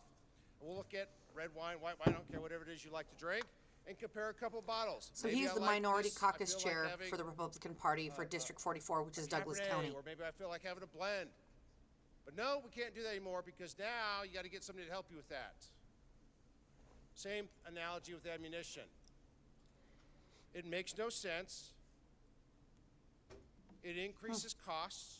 Him and Senator Lisa hurts Frizzell businesses by are increasing their co-sponsoring the labor bill overhead. HB 25-1227 for assault into second And I haven't degree, even got concerning into modifying assault in the second degree. I infringement. wonder what that's all about. On their Second Amendment and everything else that's in there. But just the simple costs alone, we're going in the wrong direction. This building should be looking at ways to lower costs for businesses and consumers, not keep increasing them. But we know for a I fact urge that a no all of vote. these Thank you. gun bills are designed Representative to Garcia bankrupt and get rid of gun shops as well as gun people and make the resource of acquiring a firearm Chair. very, very low. Just a small town girl living in a lonely world of the minority. She took the debt-free Weld County Road 49 going to Denver. Lori Sander Garcia, what are In you my doing? classroom, Don't we had to disrespect Tom figure out ways Petty. to get people's attention. So, got your attention. I still work for Highland School District, Alt Weld RE9. Shout out. She's a to Republican in Highland. District 65. In Highland Elementary, we have hunter safety for 4th and 5th graders. Our 4th and 5th graders hear this story every year by the 80-year-old curmudgeonly CPW instructor. What is a gun? It's a tool. People use tools for all kinds of things. And he talks to the students about how guns are used for sport, for safety, for sustenance. It's a good conversation. And then he says, look at there on your desk. What is that? And inevitably, a student says, it's a pencil. And he says, that's also a tool. Me, me, me, me, me. You. Thank you. Why is this lady singing? I mean, God bless her, Trying to but get your settle on attention. down there. He looks at the pencil and he Let's says, look her there's up. that tool. I could take that pencil, he's telling this to 4th and 5th graders. I could take that pencil and put it through your eye, straight to your brain, and kill you in a second. And the 4th and 5th John graders Wicket. go, it's a tool. We So need to she learn how is to a use our Republican tools safely. in Larimer and Weld It's one of County, the District first conversations 65. they have, which is so important. In hunter safety, our 4th and 5th graders learn how to safely handle firearms, what to do if they come across a firearm that is unknown or not supposed to be handled. What She to do also to, originated a bill, House when- Bill when their siblings come 251160, across a firearm. concerning they're concerning creating not the Youth trained. Prevention Mental Health Pilot Program to provide students access When I to an saw this online bill, behavioral health I prevention tool. believe it's That coming sounds from very a interesting. well-intended place. If we're I sitting here was a talking about the teacher in my importance first of few years mental when health in our Columbine youth, happened. I'd be quite interested in And I seeing what remember that bill is standing about. in the school office, watching the news reports, and with my fellow colleagues, being alarmed about what was happening. What is happening in this world? This was 50 miles from where I was teaching. Since then, there have been countless other events, and we're looking for reasons. We're looking for answers. We're looking for someone or something to blame. And just like the CPW officer told our kids, you can use anything to hurt somebody.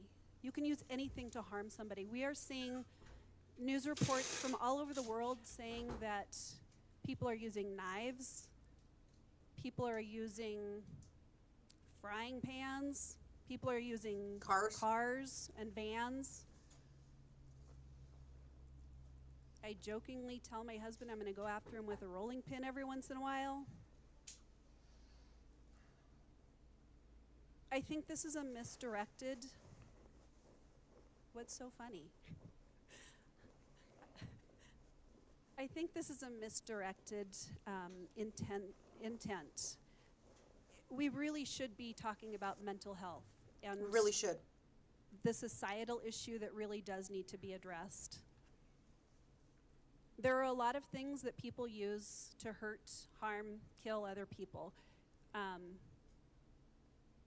Just yesterday, I read a story about a man who killed somebody else's baby, 18-month-old baby, with his hands. Jesus. It's a societal issue. It's a mental health issue. Tools That's don't disgusting. kill people. People use tools. People kill people. To hurt and harm. But this isn't an ammunition requirement. So we just had an update requirement for the sale of firearms, on ammunition SB that's 25003. meant to It says prohibit Colorado Counties Incorporated people under met today, and Colorado 21 from commissioners around the state getting voted to ammunition oppose isn't going to SB solve 25003. the issue That's excellent. of people using a tool to hurt others. Let's look into that. I ask for you to thoughtfully consider what this means to small businesses. I'm going to pull that up. When we I talk hear other about people queuing up their walk-on music too. small businesses, So they want to put I'll us let out of them business. Take the well here in a minute. So I urge a no Colorado vote because we are looking, as my colleague from Elizabeth said, we are looking for a solution to. We are looking for a problem to a solution with this bill. I believe it's well intended, but it's very misguided. Thank you. Representative Johnson.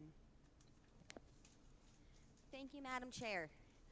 While that's going to be tough to follow from my good colleague who's a small town girl, I'm also I'm a rural girl from Eastern Plains. Farmers and ranchers utilize firearms on their farms and ranches as tools for a multitude of purposes. One such way that firearms are used on agricultural operations is for pest control.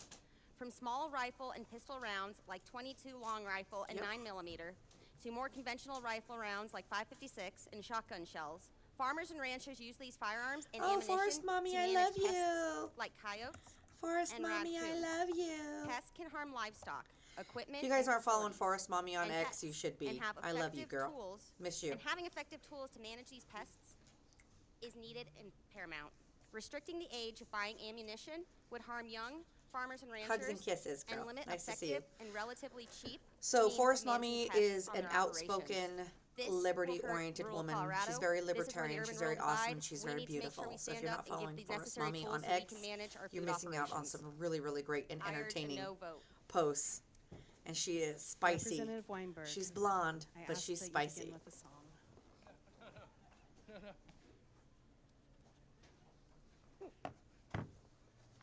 So Thank you, Representative Madam Chair, Weinberg has created the constitutional fellow carry colleagues, bill for in the state of Colorado. Indulging me for a minute.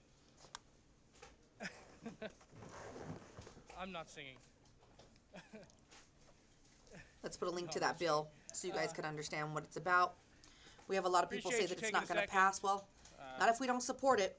I have a true concern with this bill. I truly respect the bill sponsors. And if you know anything about me, the multiple terms I've been in this building, I want to believe that you are doing the right thing. And I would never walk through those double doors I love his accent. and impugn you or insinuate that this wasn't truly what you think is going to make the world a better place. So I want to start with that. This bill, which restricts access to ammunition by requiring vendor assistance, raises the purchasing age to 21 years Oh, old. thank you so much. and Yes, imposes everyone, please, additional if you could shipping hit regulations the bell and the I think is both subscribe and like unconstitutional everything, and comment. It really ineffective helps in our addressing algorithms. It really gun helps support us. The Second Amendment of the United States Constitution guarantees the right to keep and bear arms.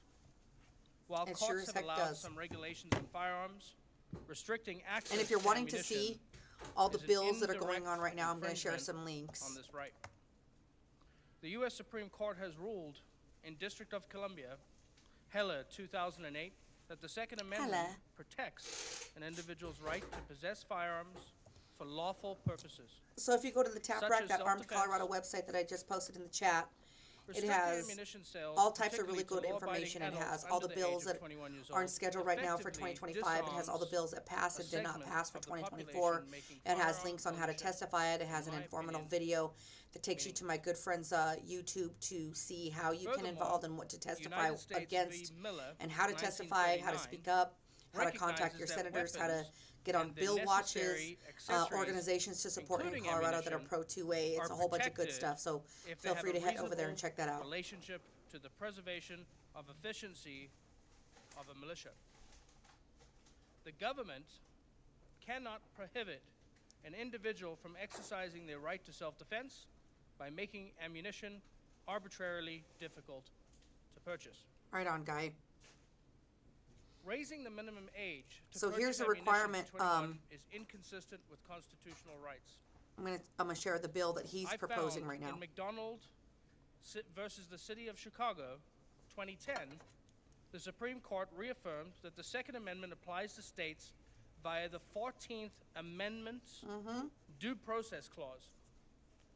This means that states cannot arbitrarily deny lawful gun owners access to essential components of their firearms. Tell him. The federal government already allows 18-year-olds to purchase rifles and shotguns. Yep. Acknowledging that these individuals are adults. Additionally, individuals as young as 18 can serve in the military, vote, and be charged as adults in criminal cases. Yes. Yet this bill seeks to deny access to ammunition. Anybody else love that needed tie for he's wearing? self-defense or The sporting Gadsden flag purposes. tie. It's fantastic. This restriction does not align with how we treat our fundamental rights, such as free speech or voting. This bill interferes with the shipment of ammunition by imposing unnecessary regulations of labeling and notification. The Commerce Clause, Article 1, Section 8, grants Congress, not the states, the power to regulate interstate commerce, requiring written notice to deliveries while simultaneously prohibiting external labeling, and is contradictory and burdensome Federal code. as a requirement and serves no legitimate public safety interest. It really doesn't.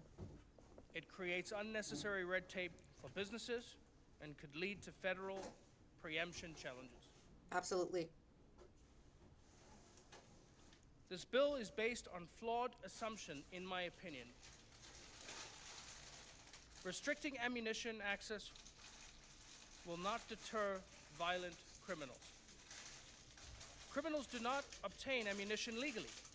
The vast majority of individuals who commit gun crimes do not purchase their firearms or ammunition through legal means. Studies from the Department of Justice show that criminals overwhelmingly obtain guns through illegal transactions, theft, or straw purchases. Restricting lawful purchases will not stop illegal activity.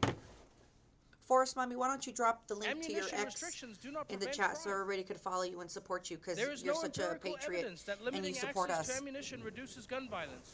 In fact, You should tell everybody where to cities find with you. strict gun and ammunition regulations, such as Chicago, or even recently in the news, Sweden, continue to experience high levels of violent crimes, proving that restrictive laws do not prevent criminal behavior. Absolutely true, because take a look at Colorado. We're Law-abiding 6th in the citizens, nation especially those in for gun rural control bills, or high 3rd in the crime nation areas, for violent crime. rely on already access to ammunition for home defense.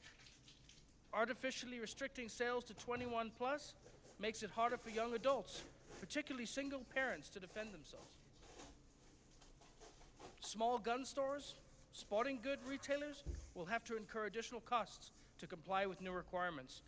Increased costs could drive legitimate businesses out of the market while doing nothing I adore you. to reduce illegal sales.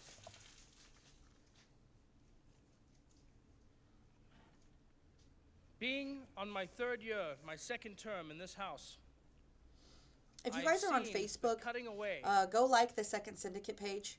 For the that's business Teddy and owners my organization people that that we have actually created. sell It's not just a show; these it's our movement that we're putting together for the Second Amendment still here in believe Colorado. this You bill can is go to our website, unconstitutional the Second because it Syndicate, with the infringes on the 2 Second spelled Amendment. out. I'm going to repost it again in the chat here. Imposes arbitrary age restrictions that violate equal protection and interferes with interstate commerce.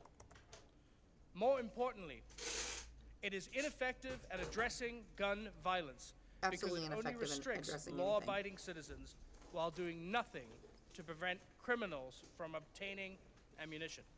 We also have a Facebook group. Instead of It's targeting Colorado Gun ammunition Owners. access, we as lawmakers should focus on Colorado Gun enforcing Owners. We existing have laws, about 10,000 people in there. You guys should prosecuting come and violent join us offenders, if you're on and Facebook. addressing And mental also go health like and issues, share all of which at has Spartan been Defense on proven X, at time Spartan and time Defense again Armory. to enhance Check them out. public safety. I appreciate you taking the time to hear my arguments against this bill, and I urge a no vote. Thank you, Representative Weinberg. Here's the thing is, look how well-spoken, how much supporting data, how fervent and Thank you, well Madam Chair.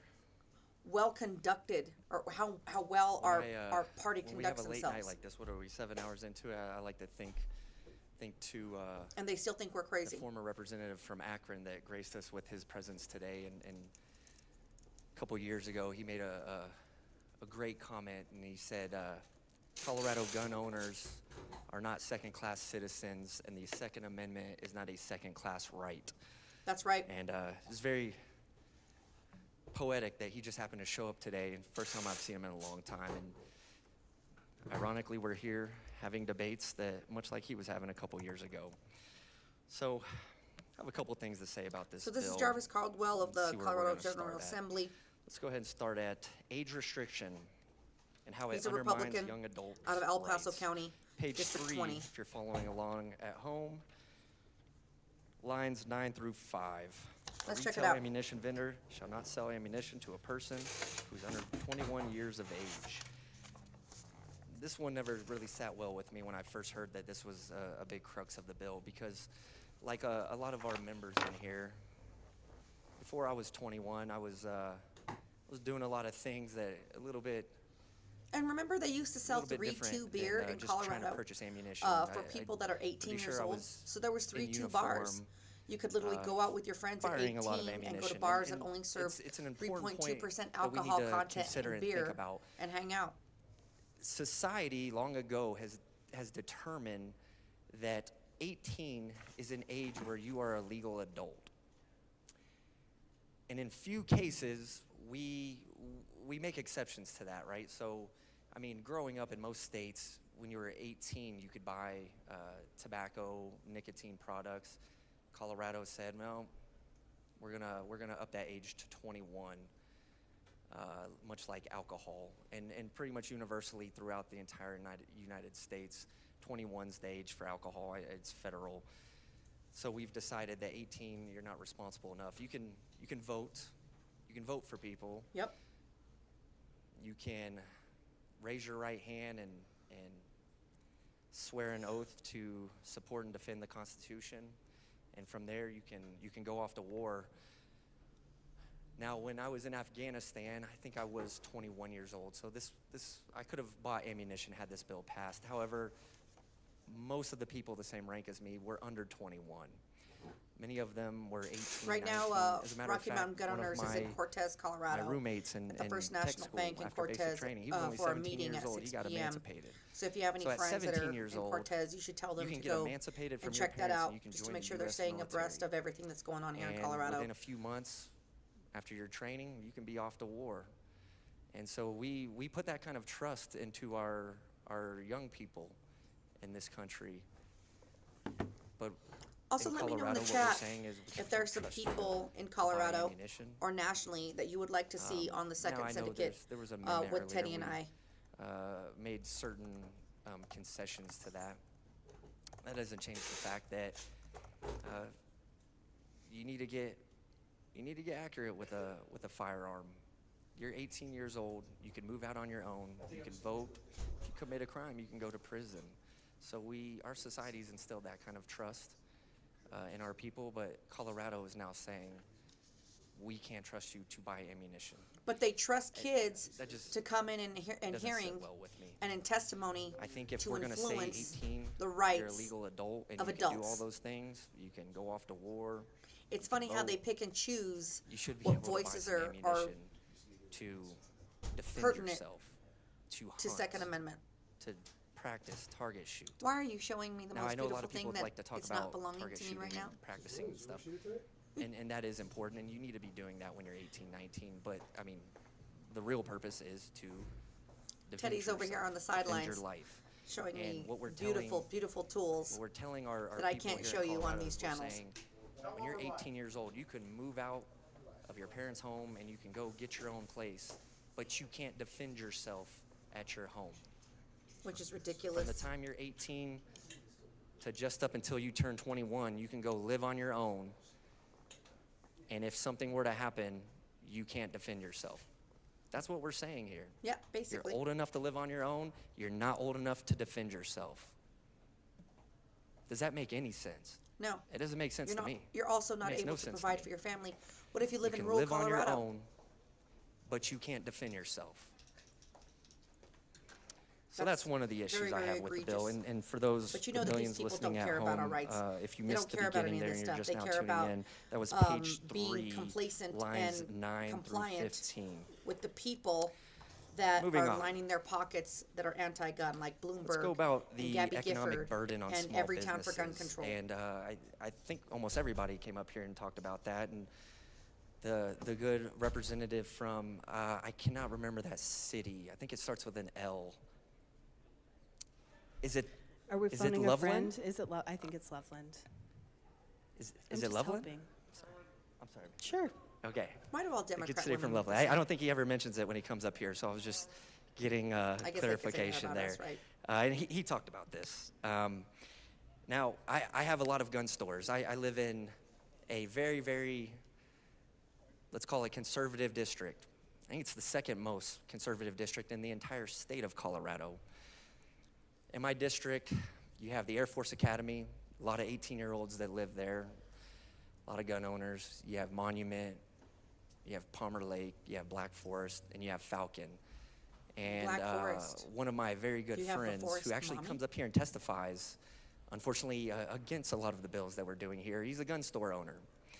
And him and I sit down and we talk about the economic hardships that gun store owners face nowadays. And there's a lot, because every single year we are coming out with new regulations from this chamber here. And those economic burdens, those regulations are being put on our small businesses, our small business owners who, And that's why who it's own and imperative operate to- gun stores, and to they do support it in good faith. And a small lot of times when I businesses, talk mom to and them, pop shops you that know, are I'll employing say, well, how are you families, doing? they're They'll say, employing parents, they're I'm still employing trying to keep up with good- regulations you good guys gun passed 2 owners sessions like ago. myself and I everybody still here on haven't our caught staff. up. And now I hear that you're passing more regulations, and they're underwater. And this friend of mine that is in Falcon, Colorado, that owns a gun store, he's actually going out of business. He's going out of business. That's horrible. I heard an I word used. That may be. He's out of business now. He can't keep up. And that's unfortunate. And A like I small said, business when we were that we are losing here. when we were The waiting good to news is, testify I think he's going against to work Senate Bill for 25003, one of the federal agencies, so that bill sponsor, he'll be around. Senator Julie Gonzalez, The burden that this bill puts basically on those small expressed and businesses was very happy to is, say is that she this- looks the forward to putting gun storage shops out of business. How and ugly the is that? renovation costs. Now, Feel when you free go to to reach certain out to big Senator box Julie stores, you Gonzalez walk and let her in, know your you know, they've distaste got with big, her large lack of honor and cabinets, integrity and the dedication ammunition's locked to up. the Second Amendment And your and small the business stores, they Constitution don't have that. Most of them have and the those, Colorado State those Constitution. glass cases that you see in like pawn shops, and they have them stacked up there, or they have them back on the shelf. A lot of these gun stores are very small, and they don't have the room to store this ammunition. And now, Well, if this bill passes, what we're telling them, you may have been in business for 20 years. You may have stored your ammunition like this for 20 years, but now you can't. But now you can't. Now you need to spend thousands and thousands and thousands of dollars to renovate your small business because of this law right here. We're going to put thousands of dollars of burdens on already struggling small businesses. Below to average come in Utah Dad, compliance with this feel bill. free to go join our That's unacceptable. Second And just Syndicate because it's a gun Facebook store, it group doesn't make it okay. and So subscribe. That's We're- a concern, we're hosting and I'm a- not sure if I said this at a the rally beginning that here. way you can get information but for that. that We also have a provision Colorado within Gun the Owners law, Facebook if you group turn to that you're more page than welcome to 3 join and you look and get involved from with as well. lines 1 through 8, it And go starts check with out my a retail Facebook page, ammunition too. I'm vendor really shall not a not Facebook sell, person, offer but for sale, or at Boomstick display Babe, I for think it sale is or on transfer Facebook. ammunition in a manner that allows the ammunition to be accessible to a purchaser or transferee without the assistance of the vendor or an employee of the vendor. And, I just reading that out loud, because I think that's important for us to do, to read it out loud, and I appreciate the minority leader had it read out loud earlier. And I didn't catch this feel when dirty it having was just being said read all out that. loud. It talks about the accessibility. That's interesting. Mm-hmm.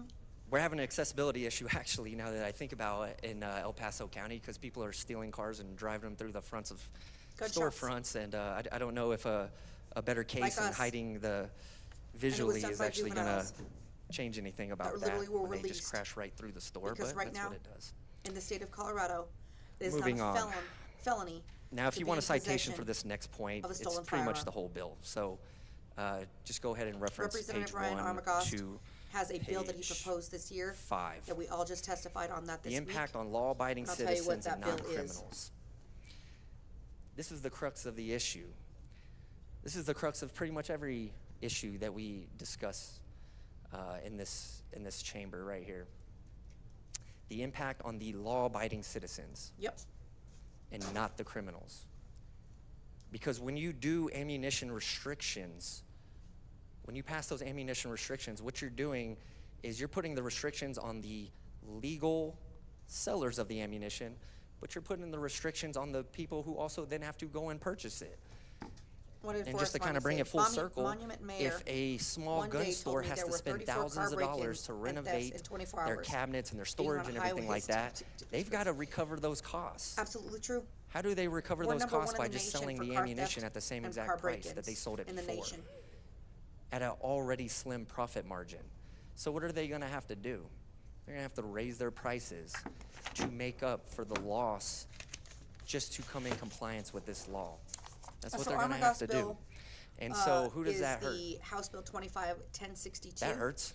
The that would law-abiding raise it person to a that's going felony to that 6 store and legally to- buying to, the ammunition, be in that possession 18 or- to or 21-year-old to have- that would normally be. steal a But firearm, because essentially. they still have to recoup we the want that. costs, now it's people who are older than 21 going to buy the ammo, because now they have to pay extra for this ammunition in order to come in in order to help the small business make up for it.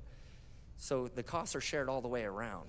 And let's not forget that's that they something we passed a need to 6.5% consider, excise because tax that goes these into laws, effect, they're I always believe, affecting the law-abiding, because in the criminal who's buying May? the illegal Let's make gun off sure. the street, they're buying that gun with ammunition.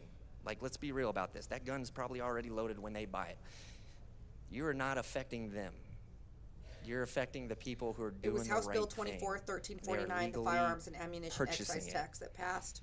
Bypassing. The criminals will bypass these laws. That's again Monica Duran. And just to She reference is that the most again, that anti-gun is person I've ever pages met. 1 through 5. Well, not really, but she's up And there. then we can talk about just the It infringement begins overall April on the 1st, Second Amendment right. 2025. This is a very important one That's as well. disgusting. The Second Amendment, it talks about firearms, Mhm. right? Your right to keep and bear arms. But what is an arm, a firearm? What is an arm without ammunition? In the olden days, it was a piece of wood and a metal barrel. Nowadays, it might be polymer plastic, or it might be metal. But what is it without the ammunition? So when we say this is a Second Amendment right, this is Second Amendment right. I think That people doesn't seem to just forget apply that. to the firearms themselves. That applies to the ammunition as well. I believe so too. Now, I talked earlier about age limits and the right to vote and Ageism. do things like that. This is ageism. You know, ageist bill. we set for age limits. We set marijuana at 21. We set alcohol at 21. We set How many nicotine people at do you 21. know still have access to cannabis, though? Okay, I How mean, many we'll teenagers probably have are some smoking disagreements about cannabis that that. you know about? It's not like putting these However, restrictions here's what we stops don't have a illegal things disagreement from about, I'm happening. sure, All it does is make more money. is that you don't have a for constitutional right Colorado to taxpayers drink to alcohol. dump into this type of stuff. It's not, I don't see it in the Constitution. Representative from El Paso County, have you ever seen alcohol in the Constitution? Nope. He's got his pocket Constitution. He does not see it. Okay. You do not have a constitutional right to smoke marijuana at 18 or 21 or whatever. This don't is the care. one situation that I can think of where we're talking about restricting age, where you do have that constitutional right.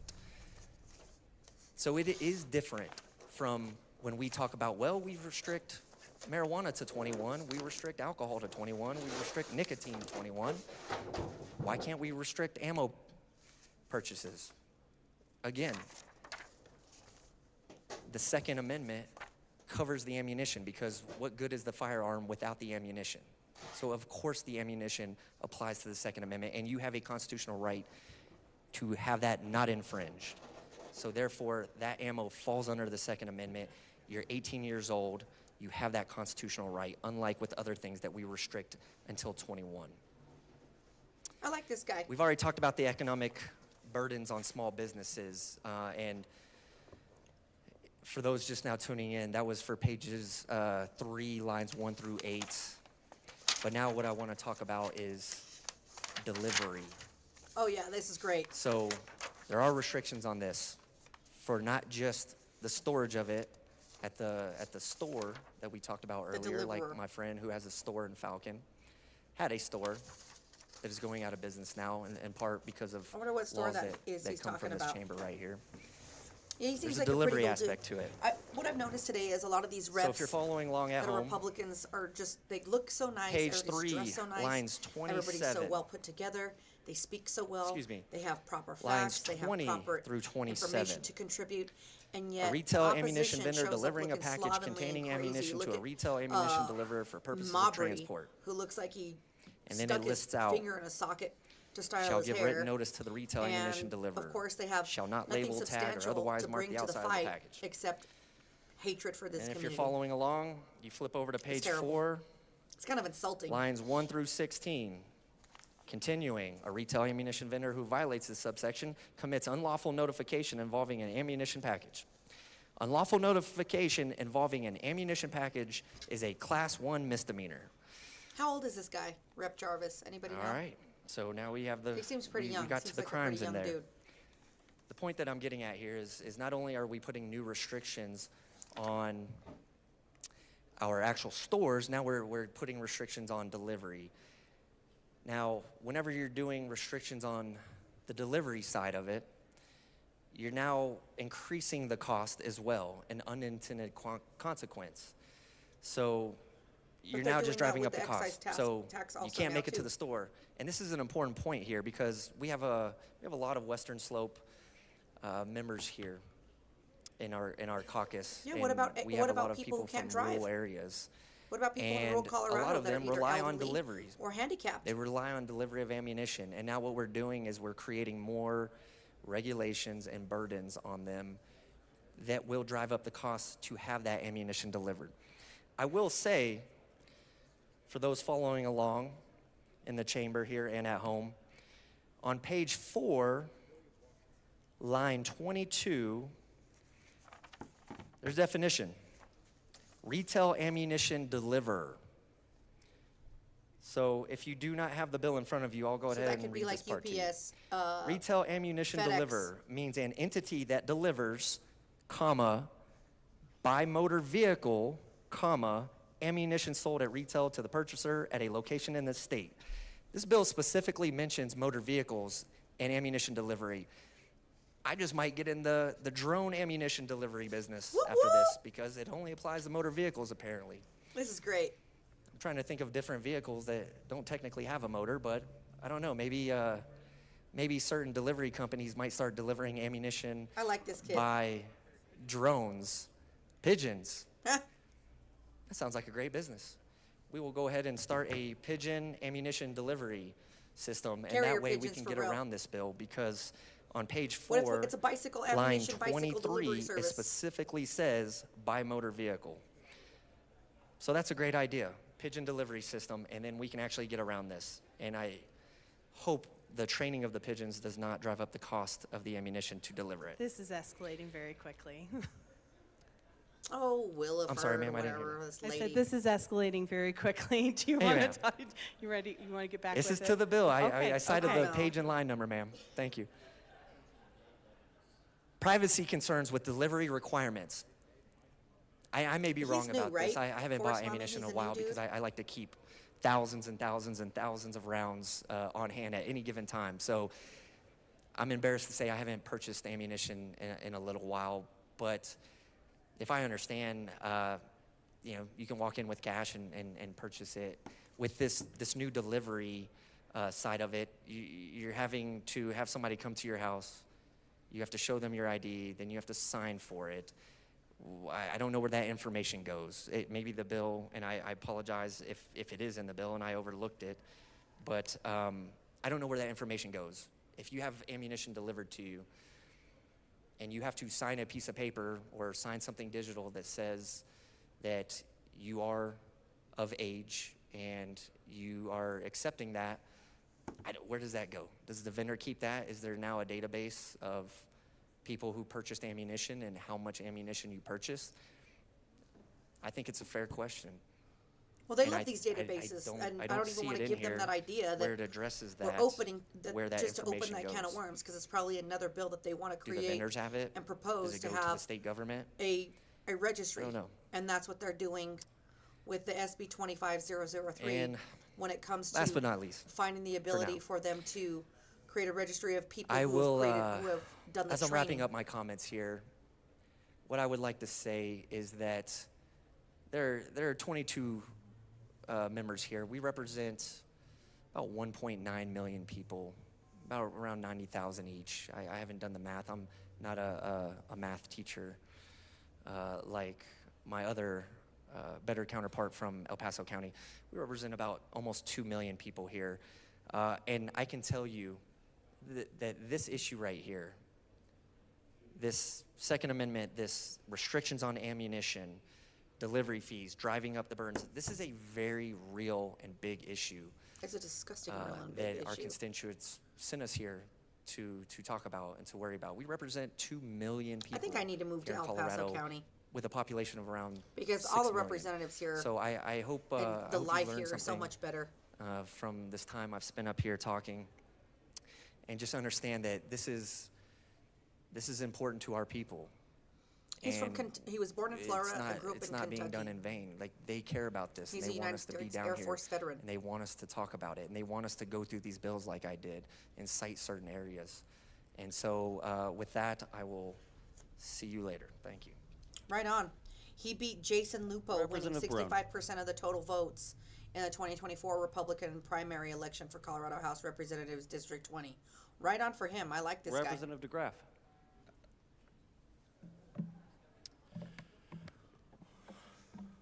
Thank you, Mr. Chair. Okay. Let's just be honest about what this is. This is a de facto registration system. I must be psychic. To tell, I mean, if you say how much ammunition you need, how much you have, what type of firearm it is, it's a de facto registration system. Now, if we look at history, I like to think in terms of history being a warning from the future. Yep. And if we learn from history, we'd look at history and we'd say, gun registrations precede genocide by about 10 years. Yep. What Now, a is thing that to the say, but intent it's so of the true. bill? I doubt it. But if you look at history, the people in this room don't really matter. None of us will be here in 10 years. If a law can be weaponized against you, it will be weaponized against you, and this law can and will be weaponized against the citizens of Colorado. It absolutely will. Registration leads to confiscation. Every time. As evidenced by the last bill that we just did. We spent 5 to 6 hours, listening to legislators who are willing to deprive of life, liberty, or property without due process of law. Absolutely. Representative DeGraff, could you get to the bill? That's a the problem dick. with a registration system. That's the problem with people like that. Do you see what I'm saying? They're smug, they're insulting, they're rude. And I love that he has a big fat RMGO sticker on here. Let's get him a second syndicate sticker. So when we look at why we have, Get him one of these. why we don't want to have a registration system, because I'm not a fan of genocide. We hold these truths to be self-evident, that all men are created equal, endowed by their Creator with certain unalienable rights, that among these are life, liberty, and the pursuit of happiness. Yep. That to secure these rights, governments are instituted among men, deriving their just powers from the consent of the governed. So one thing that we definitely forget, well, I try not to, that what you're that what we're doing in this room, we're not called to this room to govern. Nope. We're called to this room to represent the rights of the citizens. The citizens have The rights. The Republicans do. government does not have rights. Most of them. And that is a really, really big difference between our government and the feudal governments. Now, feudalism would be the type of government that where individuals don't own property, the abolition of private property, something else that this body is trying to create. Representative DeGraff, could we bring it to House Bill 1133? Sure. What a douchebag. So what we have is we have a system, and it is very specific, because if we just look at our Constitution, and this is a Constitution, if you ever have a chance to take a class from Mike Holler, I highly recommend it. The people have the right to own and carry firearms. We call this the Second Amendment. Call this the Second Amendment. It may not be violated because a well-equipped militia is necessary for a state to remain secure and free. So we've been talking then people about say, well, this we bill, don't need a I militia think, anymore since because we have the 3:33 National PM Guard. today. But we do have a militia, and the militia Is the people, is very specific. the free people. That's something that is The always militia of the argued. United States consists of all able-bodied males, at least 17 years of age, except provided in Section 313 of Title 32, under 45 years of age, who have made a declaration of intent to become citizens of the United States, and of female citizens of the United States who are members of the National Guard. The organized militia, which consists of the National Guard and the Naval Militia, the unorganized militia, which consists of the members of the militia who are not members of the National Guard or the Naval Reserve. So who is that? The members of the National Guard, who are not the members people. of the National Guard or Naval Militia, who are between the age of 17 and 45. So that's who we're talking about as for our militia. So age 17, they're expected to be in a militia. Woo, woo. They are Good in a point. militia. It's not a matter of being expected to be in a militia. They are in a militia. They are the militia. By law. And now when we look at this and it says, and may not be violated because a well-equipped militia is necessary for a state to remain secure and free. So let's go to what I call the fifth that. Yep. Because after that to secure these rights, governments are instituted among men, deriving their just power from the consent of the governed. Powers from the consent of the governed.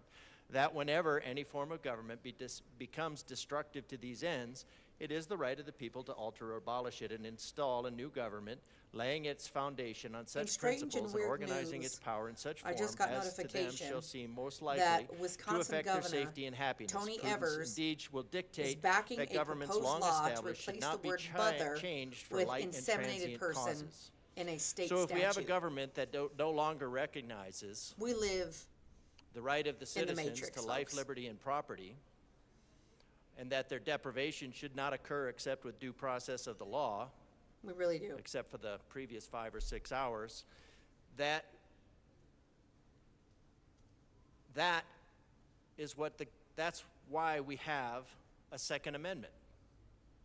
And that is why all of these issues are fought so vehemently. These are not just lightly penned words. That was a crazy. These words inseminated were penned person, hey? with great That's really study ridiculous. of the Mediterranean, Middle East primarily. Roman, should be Mediterranean. All of the Wow. great empires that preceded Europe. So, Free State of Colorado just released an article. So that these says words were not written lightly. Denver taxpayers in terms of are paying being $1,000 able to per stand hour up to to tyranny. protect Denver Mayor Mike So the Johnson. Second Amendment, the purpose Congress of the wants Second answers Amendment about is Denver to sanctuary city policies that defy federal immigration law, resist putting tyranny. Coloradans at risk. Tyranny being So, the deprivation of life, liberty, and says here, property without due process of the law, and that a would be by contract passed criminals by either Denver common City or Council elected. allows the city to pay up to $2 million over a one-year period And to I think if Covington you and look at the history, the history Berlin, of our Second a Amendment, the Washington-based largest law firm. form of The city is criminals to that be the founders were represented concerned with were those by that are elected. Dana Remus, who previously was the White House counsel for President So Joe this Biden. is Mayor a Mike de Johnson facto is scheduled to speak before the U.S. registration. Republican-led House oversight committee on March 5th. You have to register, you have to show your ID, investigative you have to activity give is your likely to be continued to identification follow the hearing papers, according to a let me letter see your papers. from the law firm to the city. That is ridiculous. That's going to be recorded along with how much ammunition you bought, what type of ammunition you bought, when you bought that ammunition. All that goes to a database. All those data centers that we're all excited about having, that's where all this information goes. The surveillance state. Yeah. So just in also, a 14-year-old Kentucky boy shoots and kills 2 home invaders So with his 17 to father's 45 handgun. is the militia. That's The excellent. unorganized militia or the organized That militia. just goes to show that Now, if even, we even have- children have the ability and the right to self-defense. The Second Amendment So is if not we're- limited if by we are age, to remain but yet they free, want to as limit our founders the taught, accessibility for training for that. then we need a So, militia. My question is, if you're a parent and you want to train That's your what history children taught. That's what in the history right of teaches. self-defense We and in need the to have art of citizens training that are with armed firearms, in are order you to contributing? remain free. Are you committing a crime if you go Now, to it the is gun not store a and safe buy world out ammunition there. to In the Congo, train your 70 kids Christians that are were under just the found age of beheaded in 18 their church. or 21? Representative DeGraff, can we bring it back to the bill? You little punk ass. The difference between the Congo and here would be Second Amendment.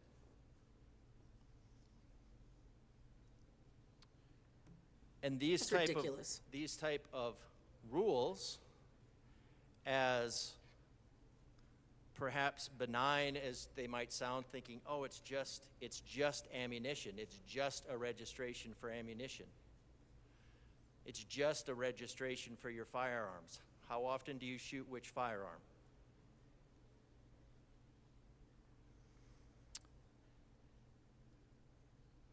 There's no shortage of criminals in the world, and one thing that keeps them at bay So one is of the our good Second things Amendment. that we just found out today is we have found and procured a plaintiff keep the that would be common willing to criminals at sue bay with the Second Amendment. against And we also keep the elected these criminals at bay with infringed the Second Amendment. these infringements that are And the happening elected right now in criminals are Colorado the ones that you really under need the to worry American about Disability Act. So when you're dealing that'd with be a de wonderful facto gun if we could. registration. We don't want these bills to pass Because by any means, but if they do, What does history we show have people about that are willing to what fight does back. history show about gun registrations by tyrannical governments? Does a tyrannical government allow its citizens to remain armed? Certainly does not.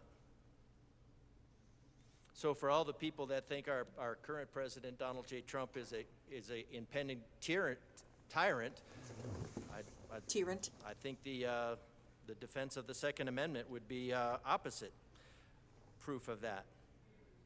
So it's just ammunition. It's not just ammunition because the firearm is useless, and the ammunition is essential to the firearm to actually be a firearm. The ammunition would be the fire part of the firearm. No joke. So we don't live in a safe world, as evidenced by the 70 Christians that we've lost. But if you do not live in a safe world, if you have an issue with a lack of what we have is a lack of issue. We have a lack of respect for life, liberty, and property. That's right. Because all of these reasonable gun laws that keep piling up one on top of another, oh, it's just a reasonable gun law. It's just a reasonable gun law. It's just a reasonable gun law. So let's comment on that. This is one of the grievances work. that I have with the That they don't pro-gun work is not community indication that we need another we've- reasonable gun law. We keep complying and we keep compromising. We keep We're compromising worried about with all we're these worried laws about when mental we have health forgot issues, that we don't need to. as evidenced by the We don't need to majority in this state. compromise. But we spend $500 million, $500 million, on mental health issues. But we're 47th Of course, in we the don't nation ask whether they're doing any for good. mental health We resources, just spend more but money. number 6 in the nation for gun control bills. The infringements don't work. So you need to do something else, and the infringements are unconstitutional. So what we have to do is we have to think outside the box a little bit.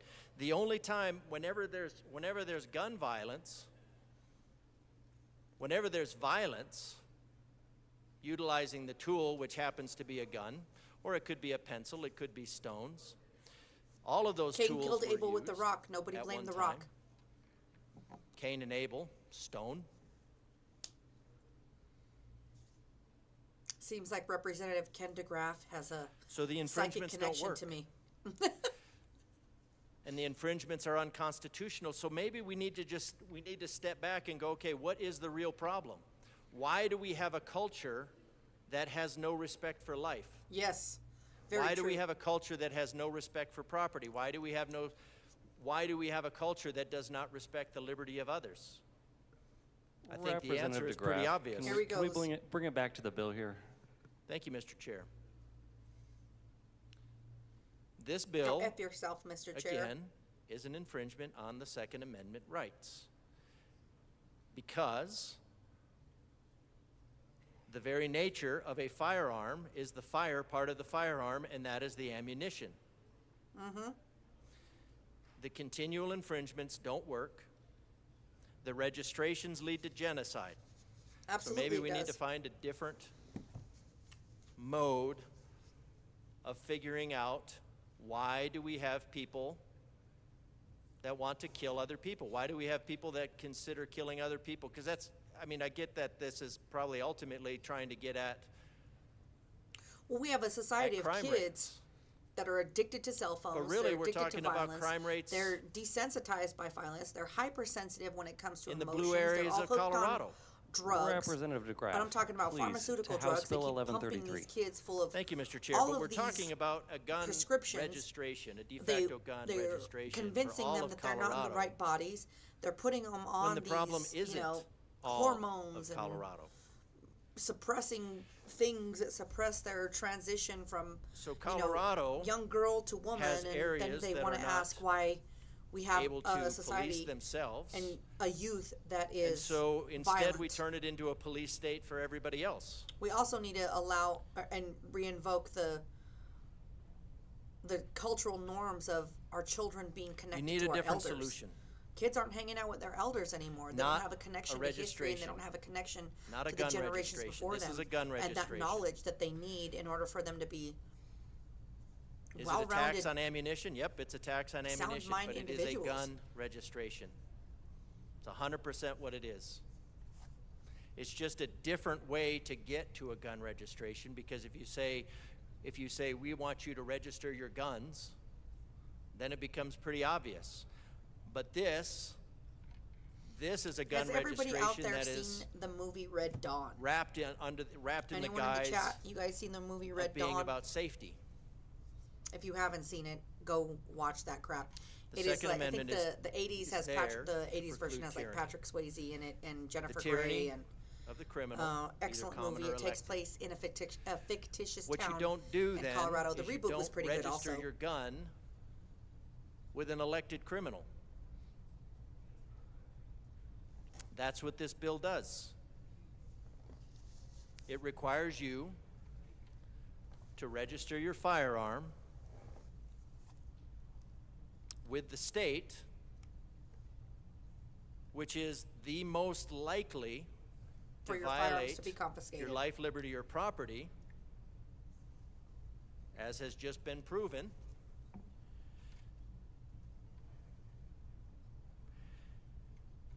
And the way,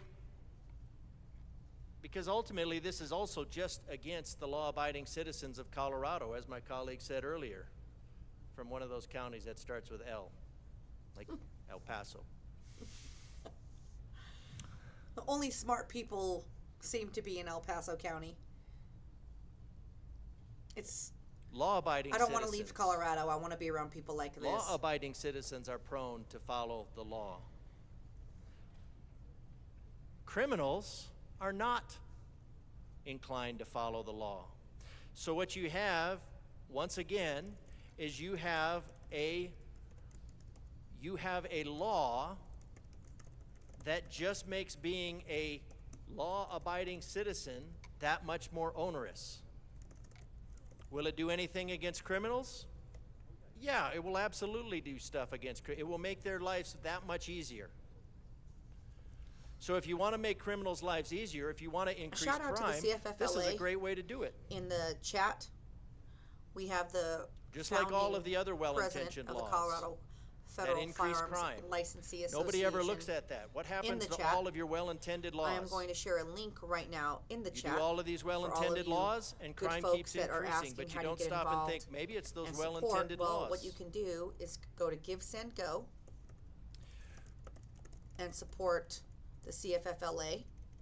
We need to unwind the idea Because the Colorado Federal Firearms Licensee Association is actually doing that this a body lot of good work right now to help stand up of for people Colorado. that consider it their communities, job whether to they're- care more than others, As long as they're pro parents, 2A.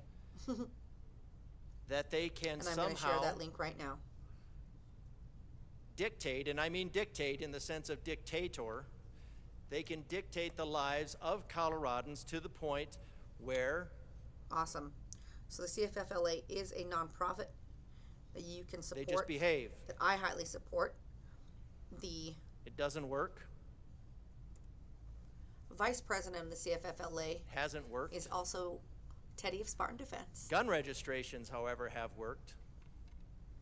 They are batting And I'm about the 100%. secretary of the CFFLA. Batting 1,000, I guess. Batting 1,000. Gun registrations lead to genocide. This is a gun Representative registration. DeGraff, again, let's go back to House Bill 1133. This guy's such Thank a you, Mr. douchebag. Chair. House Bill 1133 is a gun registration.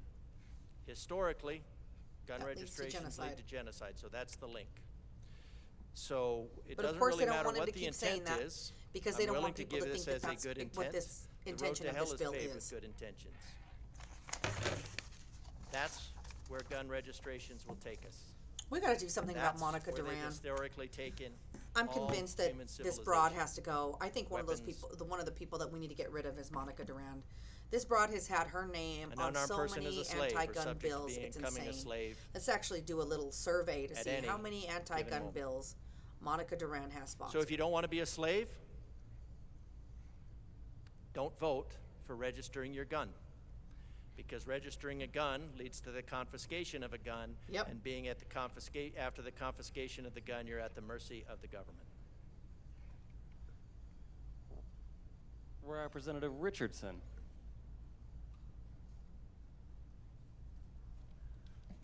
Thank you, Mr. Chair. I move Amendment L022 to House Bill 1133 and ask that it be properly displayed. Give Let's us see what's 1 going on here second with this to get it amendment. displayed. Get my notes out. All right, it is properly displayed. Thank you. This simple amendment, I think it just clarifies some things in the bill. It removes Representative Chris some Richardson. language. As currently reads, wholesale or the delivery of ammunition sold at wholesale, and just substitutes wholesale. That covers it all pretty well. And considering we've had the specter of carrier pigeon delivered ammunition raised in the well, I think it would be best to just not have that confusion. And I urge a yes vote. Is there any further discussion on Amendment L022? Representative Gilchrist.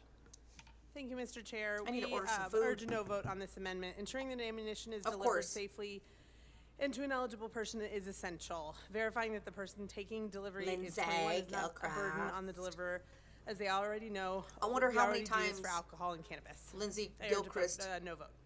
has Representative ever shot a gun. Thank you, Mr. Chair. wants to I legislate think I them. just got done talking about how we're talking about verifying that the person is 21. That's going to be a check of the ID. Somehow we don't need an ID to vote in this state, but we need an ID to buy ammunition. It's considered racist to ask for an ID to vote, but now you're going to ask. Representative DeGraff, we're on Amendment L022. Please speak to the amendment. Well, Mr. Chair, He's speaking truth. If Let I the may. man speak. we were just told that it is imperative that the individual present an identification in order to purchase, in order to accept delivery, which means that they are required to have an identification. Now, What if perhaps my what if they were colleague illegal would want to immigrants? speak on this, but I've been I told bet you if we repeatedly said we want to deliver ammunition to that illegal asking immigrants, for they an would support it. identification puts me in a certain category of people. Representative DeGraff, could we refocus on Amendment L022? Okay. Who is that So little punk? L022. The sponsor struck it down, wants to strike it down, because it's imperative that there is an identification presented. An identification is the registration, in fact, of who is purchasing the fire, or who is purchasing the fire in the firearm. Right? So you're required to enter yourself into a database of the state in order to purchase the fire of a firearm. That is a gun registration. That's all I'm pointing out. My previous point was that this is a de facto gun registration. The sponsor of the bill confirmed that this is a gun registration. Now, when we look at this, wholesale or delivery of ammunition sold at wholesale and substitute Let me ask you guys out there in the wholesale, chat. it's just Other than making it a Rocky little bit Mountain gun easier. owners, Why the whole delivery? What is the you're doing it other at wholesale? Pro 2A organization, But that's not the issue. locally The or issue nationally, is the gun that you registration. feel Registering has the showed fire up in a and firearm supported is the Colorado same as a the gun most? registration. And I appreciate the sponsor clarifying that. So, and I'll leave this up to my colleagues. Is there any further discussion on Amendment L022? Oh. We'll go into a brief recess.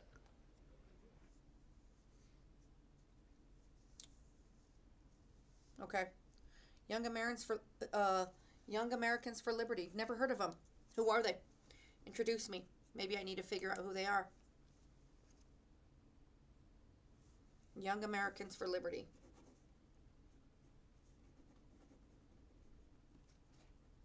Young Americans for Liberty. Introduce me. Introduce me. We need to get them involved in more things. Since we're on a recess right now, I want to make sure that you guys go over to the Second Syndicate and sign up for information and news about the things that we're going to be hosting. The Second Syndicate is going to be putting together a rally of gun owners here in the state of Colorado against these tyrannical infringements. We don't have a date yet. It's probably going to be in March, but we'll know more about the date when we know when these bills are scheduled to be heard.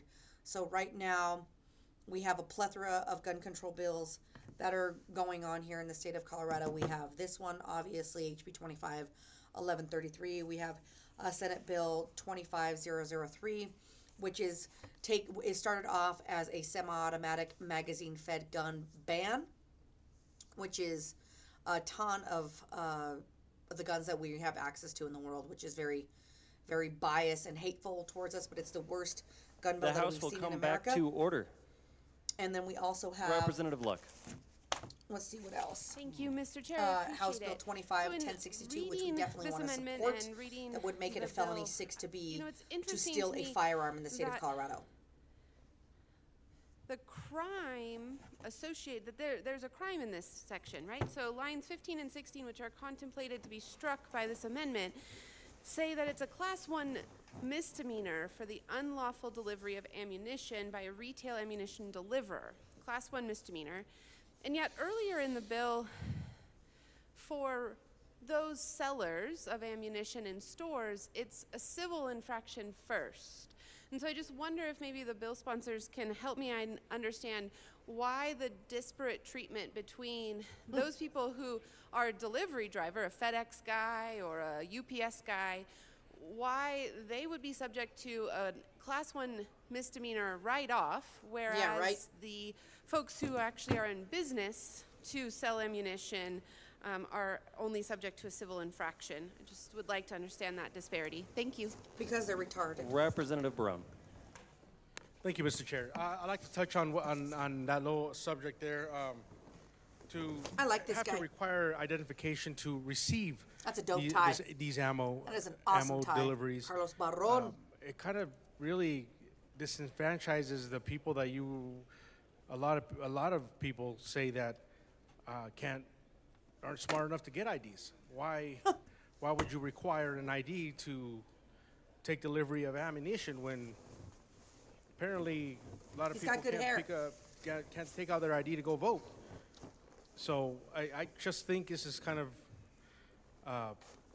it is kind of racist to require an ID to take delivery of Say it. ammunition. Yeah, say it.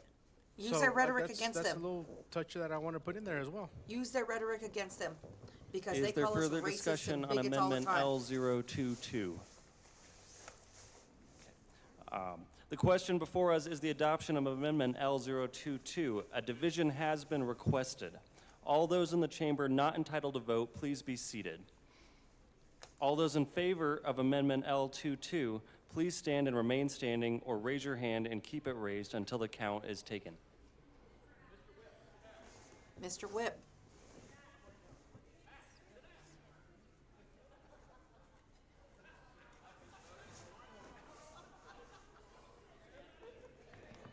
This is going to take a long time. We're going to be here a while, aren't we? I need to get myself some food delivery, because your girl gets grumpy when she is hungry.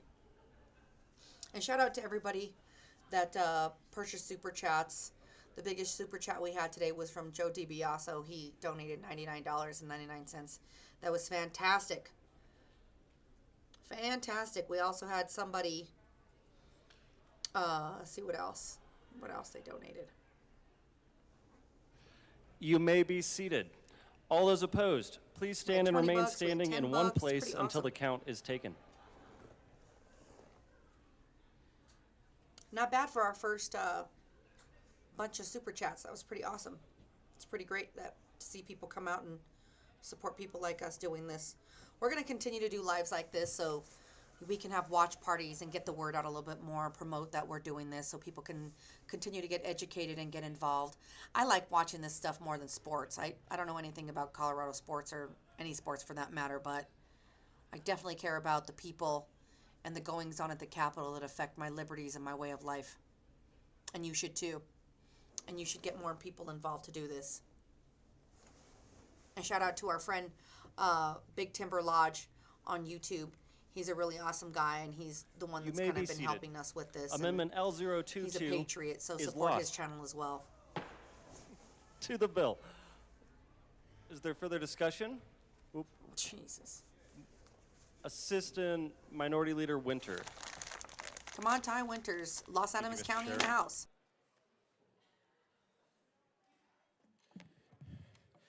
Mr. Chair, I would like to run Amendment L019 to House Bill 1133 and ask that it properly be displayed.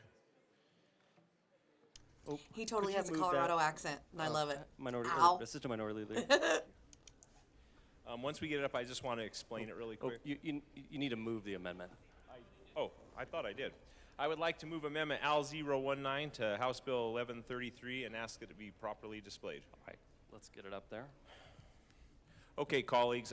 To the amendment. Thank you. But based on what one of my colleagues said over on the Western Slope the other day, that he thinks that part of this issue is inherently something that you're all dealing with in this state, this amendment would exempt every House district of the folks in my caucus. I think this is a reasonable ask. We talk about it all the time in this building, about the rural-urban divide. We talk about how, you know, sometimes we feel we're legislated upon. And this is one time you can bridge the rural-urban divide and you can exempt our House districts, because here's the deal. Just like we were saying, we respect the fact that you have to come here and legislate for your people, and I think that I like Coleon Noir. in He's a really cool dude. reciprocation, we could respect the fact that the people that in these House districts obviously voted to put my colleagues in these seats, which means they would probably, for the majority, agree with this amendment. And I mean, I don't want to speak for my caucus, but if you pass this amendment, we might be able to get home to see our kids at a decent time this evening. For real. But no, like on a serious note, these people in these districts sent us here to do a job. I think the majority of the folks in our districts that we represent would be happy with this amendment, and I think this amendment would solve a lot of problems. If we could exempt our House districts from this piece of legislation, allow us to keep purchasing our ammunition the way we do now, would solve a lot of problems in this legislation for us. I urge and I vote. These people Minority don't give a Leader shit. Puglisi. Thank you, Mr. Chair. As the representative for House District 14, we would like to be exempt from this law, and we really do appreciate the bill sponsors for considering that. The people of House District 14 are so appreciative of your consideration, and we I urge love an the, aye vote. the sarcasm. Representative Armagost. Come on, Armagost. Thank you, Mr. Chair. And the people of House District 64 would also like a yes vote on this amendment because we in House District 64 want to be exempt from this bill as well. Representative DeGraff. Thank you, Mr. Chair. I think it is important to not vote or not impose rules, laws that don't need to be. And I understand my blue colleagues representing the mental health issues in their I'm looking district. for Teddy. But we don't really So you have can come those in the relieve me red so I can get districts some as food here. evidenced by our representation. So I Because I need think to make sure that this is an excellent we see it through opportunity for this. to really just say, hey, you know what? Coloradans are not a monolith. Coloradans are not a monolith. They don't care. We're not all as, we don't have the same issues. We don't have the same lack of respect for life, liberty, or property that we find in other parts of the state. So this would be a great way to emphasize that, to recognize Just waiting that. for someone to drop it and And say, instead of we shouldn't vote on imposing, horseshit. and instead of imposing the frailties Right? of blue districts, They keep that serving we us would this nonsense, recognize though. I mean, instead the it's strengths nonstop. of the red districts. You know, I posted a video last night on TikTok, Representative like Weinberg. basically my first TikTok Thank video you, I Mr. ever Chairman. did. Again, the City that of said Loveland, it House was me District going on 51 like a is 10-minute in full rant. approval of this amendment. And if you're not following me on and we would TikTok, I ask think you it's to at vote yes. BoomstickBabe or at TheBoomstickBabe. You could find me. Representative But Bradfield. It's very interesting because I know it feels like sometimes we're losing you, Mr. because Chair. we keep having House to District combat 21 these would be thrilled to tyrannical have, infringements. a little break. But the on- amazing thing is on we are ammunition. becoming stronger and Thank we you are so becoming much. united, and we are bringing more and more Representative people Bottoms. into this mission, and we are gaining momentum. And I'm Thank proud you, of Mr. us. Chair. I'm proud of I every would single like to person in speak this on community that I behalf work of with. House District 15, but I would like to speak it a little differently. Representative Scott Bottoms is running I for governor. believe that the 19-year-old females in my district have the right to protect themselves. Any district that wants to come up and say that the 19-year-old females in your district does not, you're welcome to say that. Yeah. But House District 15, they have the right to protect themselves, and we want to make sure that we fight A for dangerous that. pastime.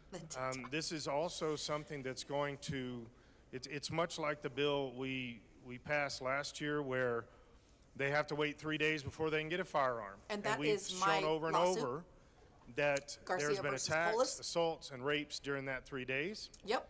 And this will be the same thing. You can So carry I am the the ammunition Garcia in around, but Garcia you can't go versus in and Polis buy it. You against 3-day can't, waiting period you to can't purchase a actually go firearm. in and buy the ammunition to go in the firearm to defend yourself against rapists and So people that if are you going to assault you. support So for District 15, this channel and you support people I want like to me, be able to for the head over to the men secondsyndicate.com also, and sign but up the women for to our be able to newsletters and our protect updates. themselves.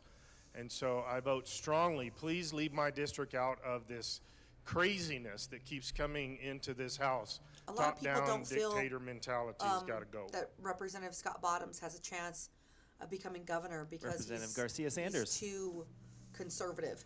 Thank you. And I'm very conservative. A lot of people Never tell gonna me I'm not give you conservative, I'm up. too Never wild. gonna let you down. Never gonna run around. Why and does this hurt lady you. always sing? Got you. Another earworm for you.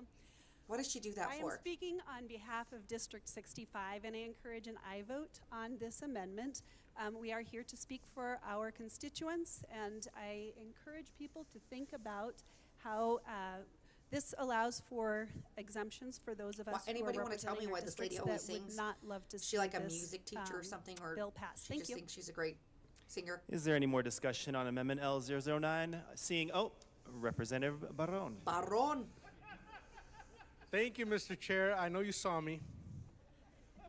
I love Chicanos in office. Yes, I also stand here representing my House District 48, and we approve this amendment. Great amendment to bring forward and be able to represent our individual districts, and I do believe this is a good amendment. And I am Carlos Barron, and I approve this message. Híjole la chingada. Representative Woog. Thank you, Mr. Chair. I would also urge an aye vote. Who is this guy?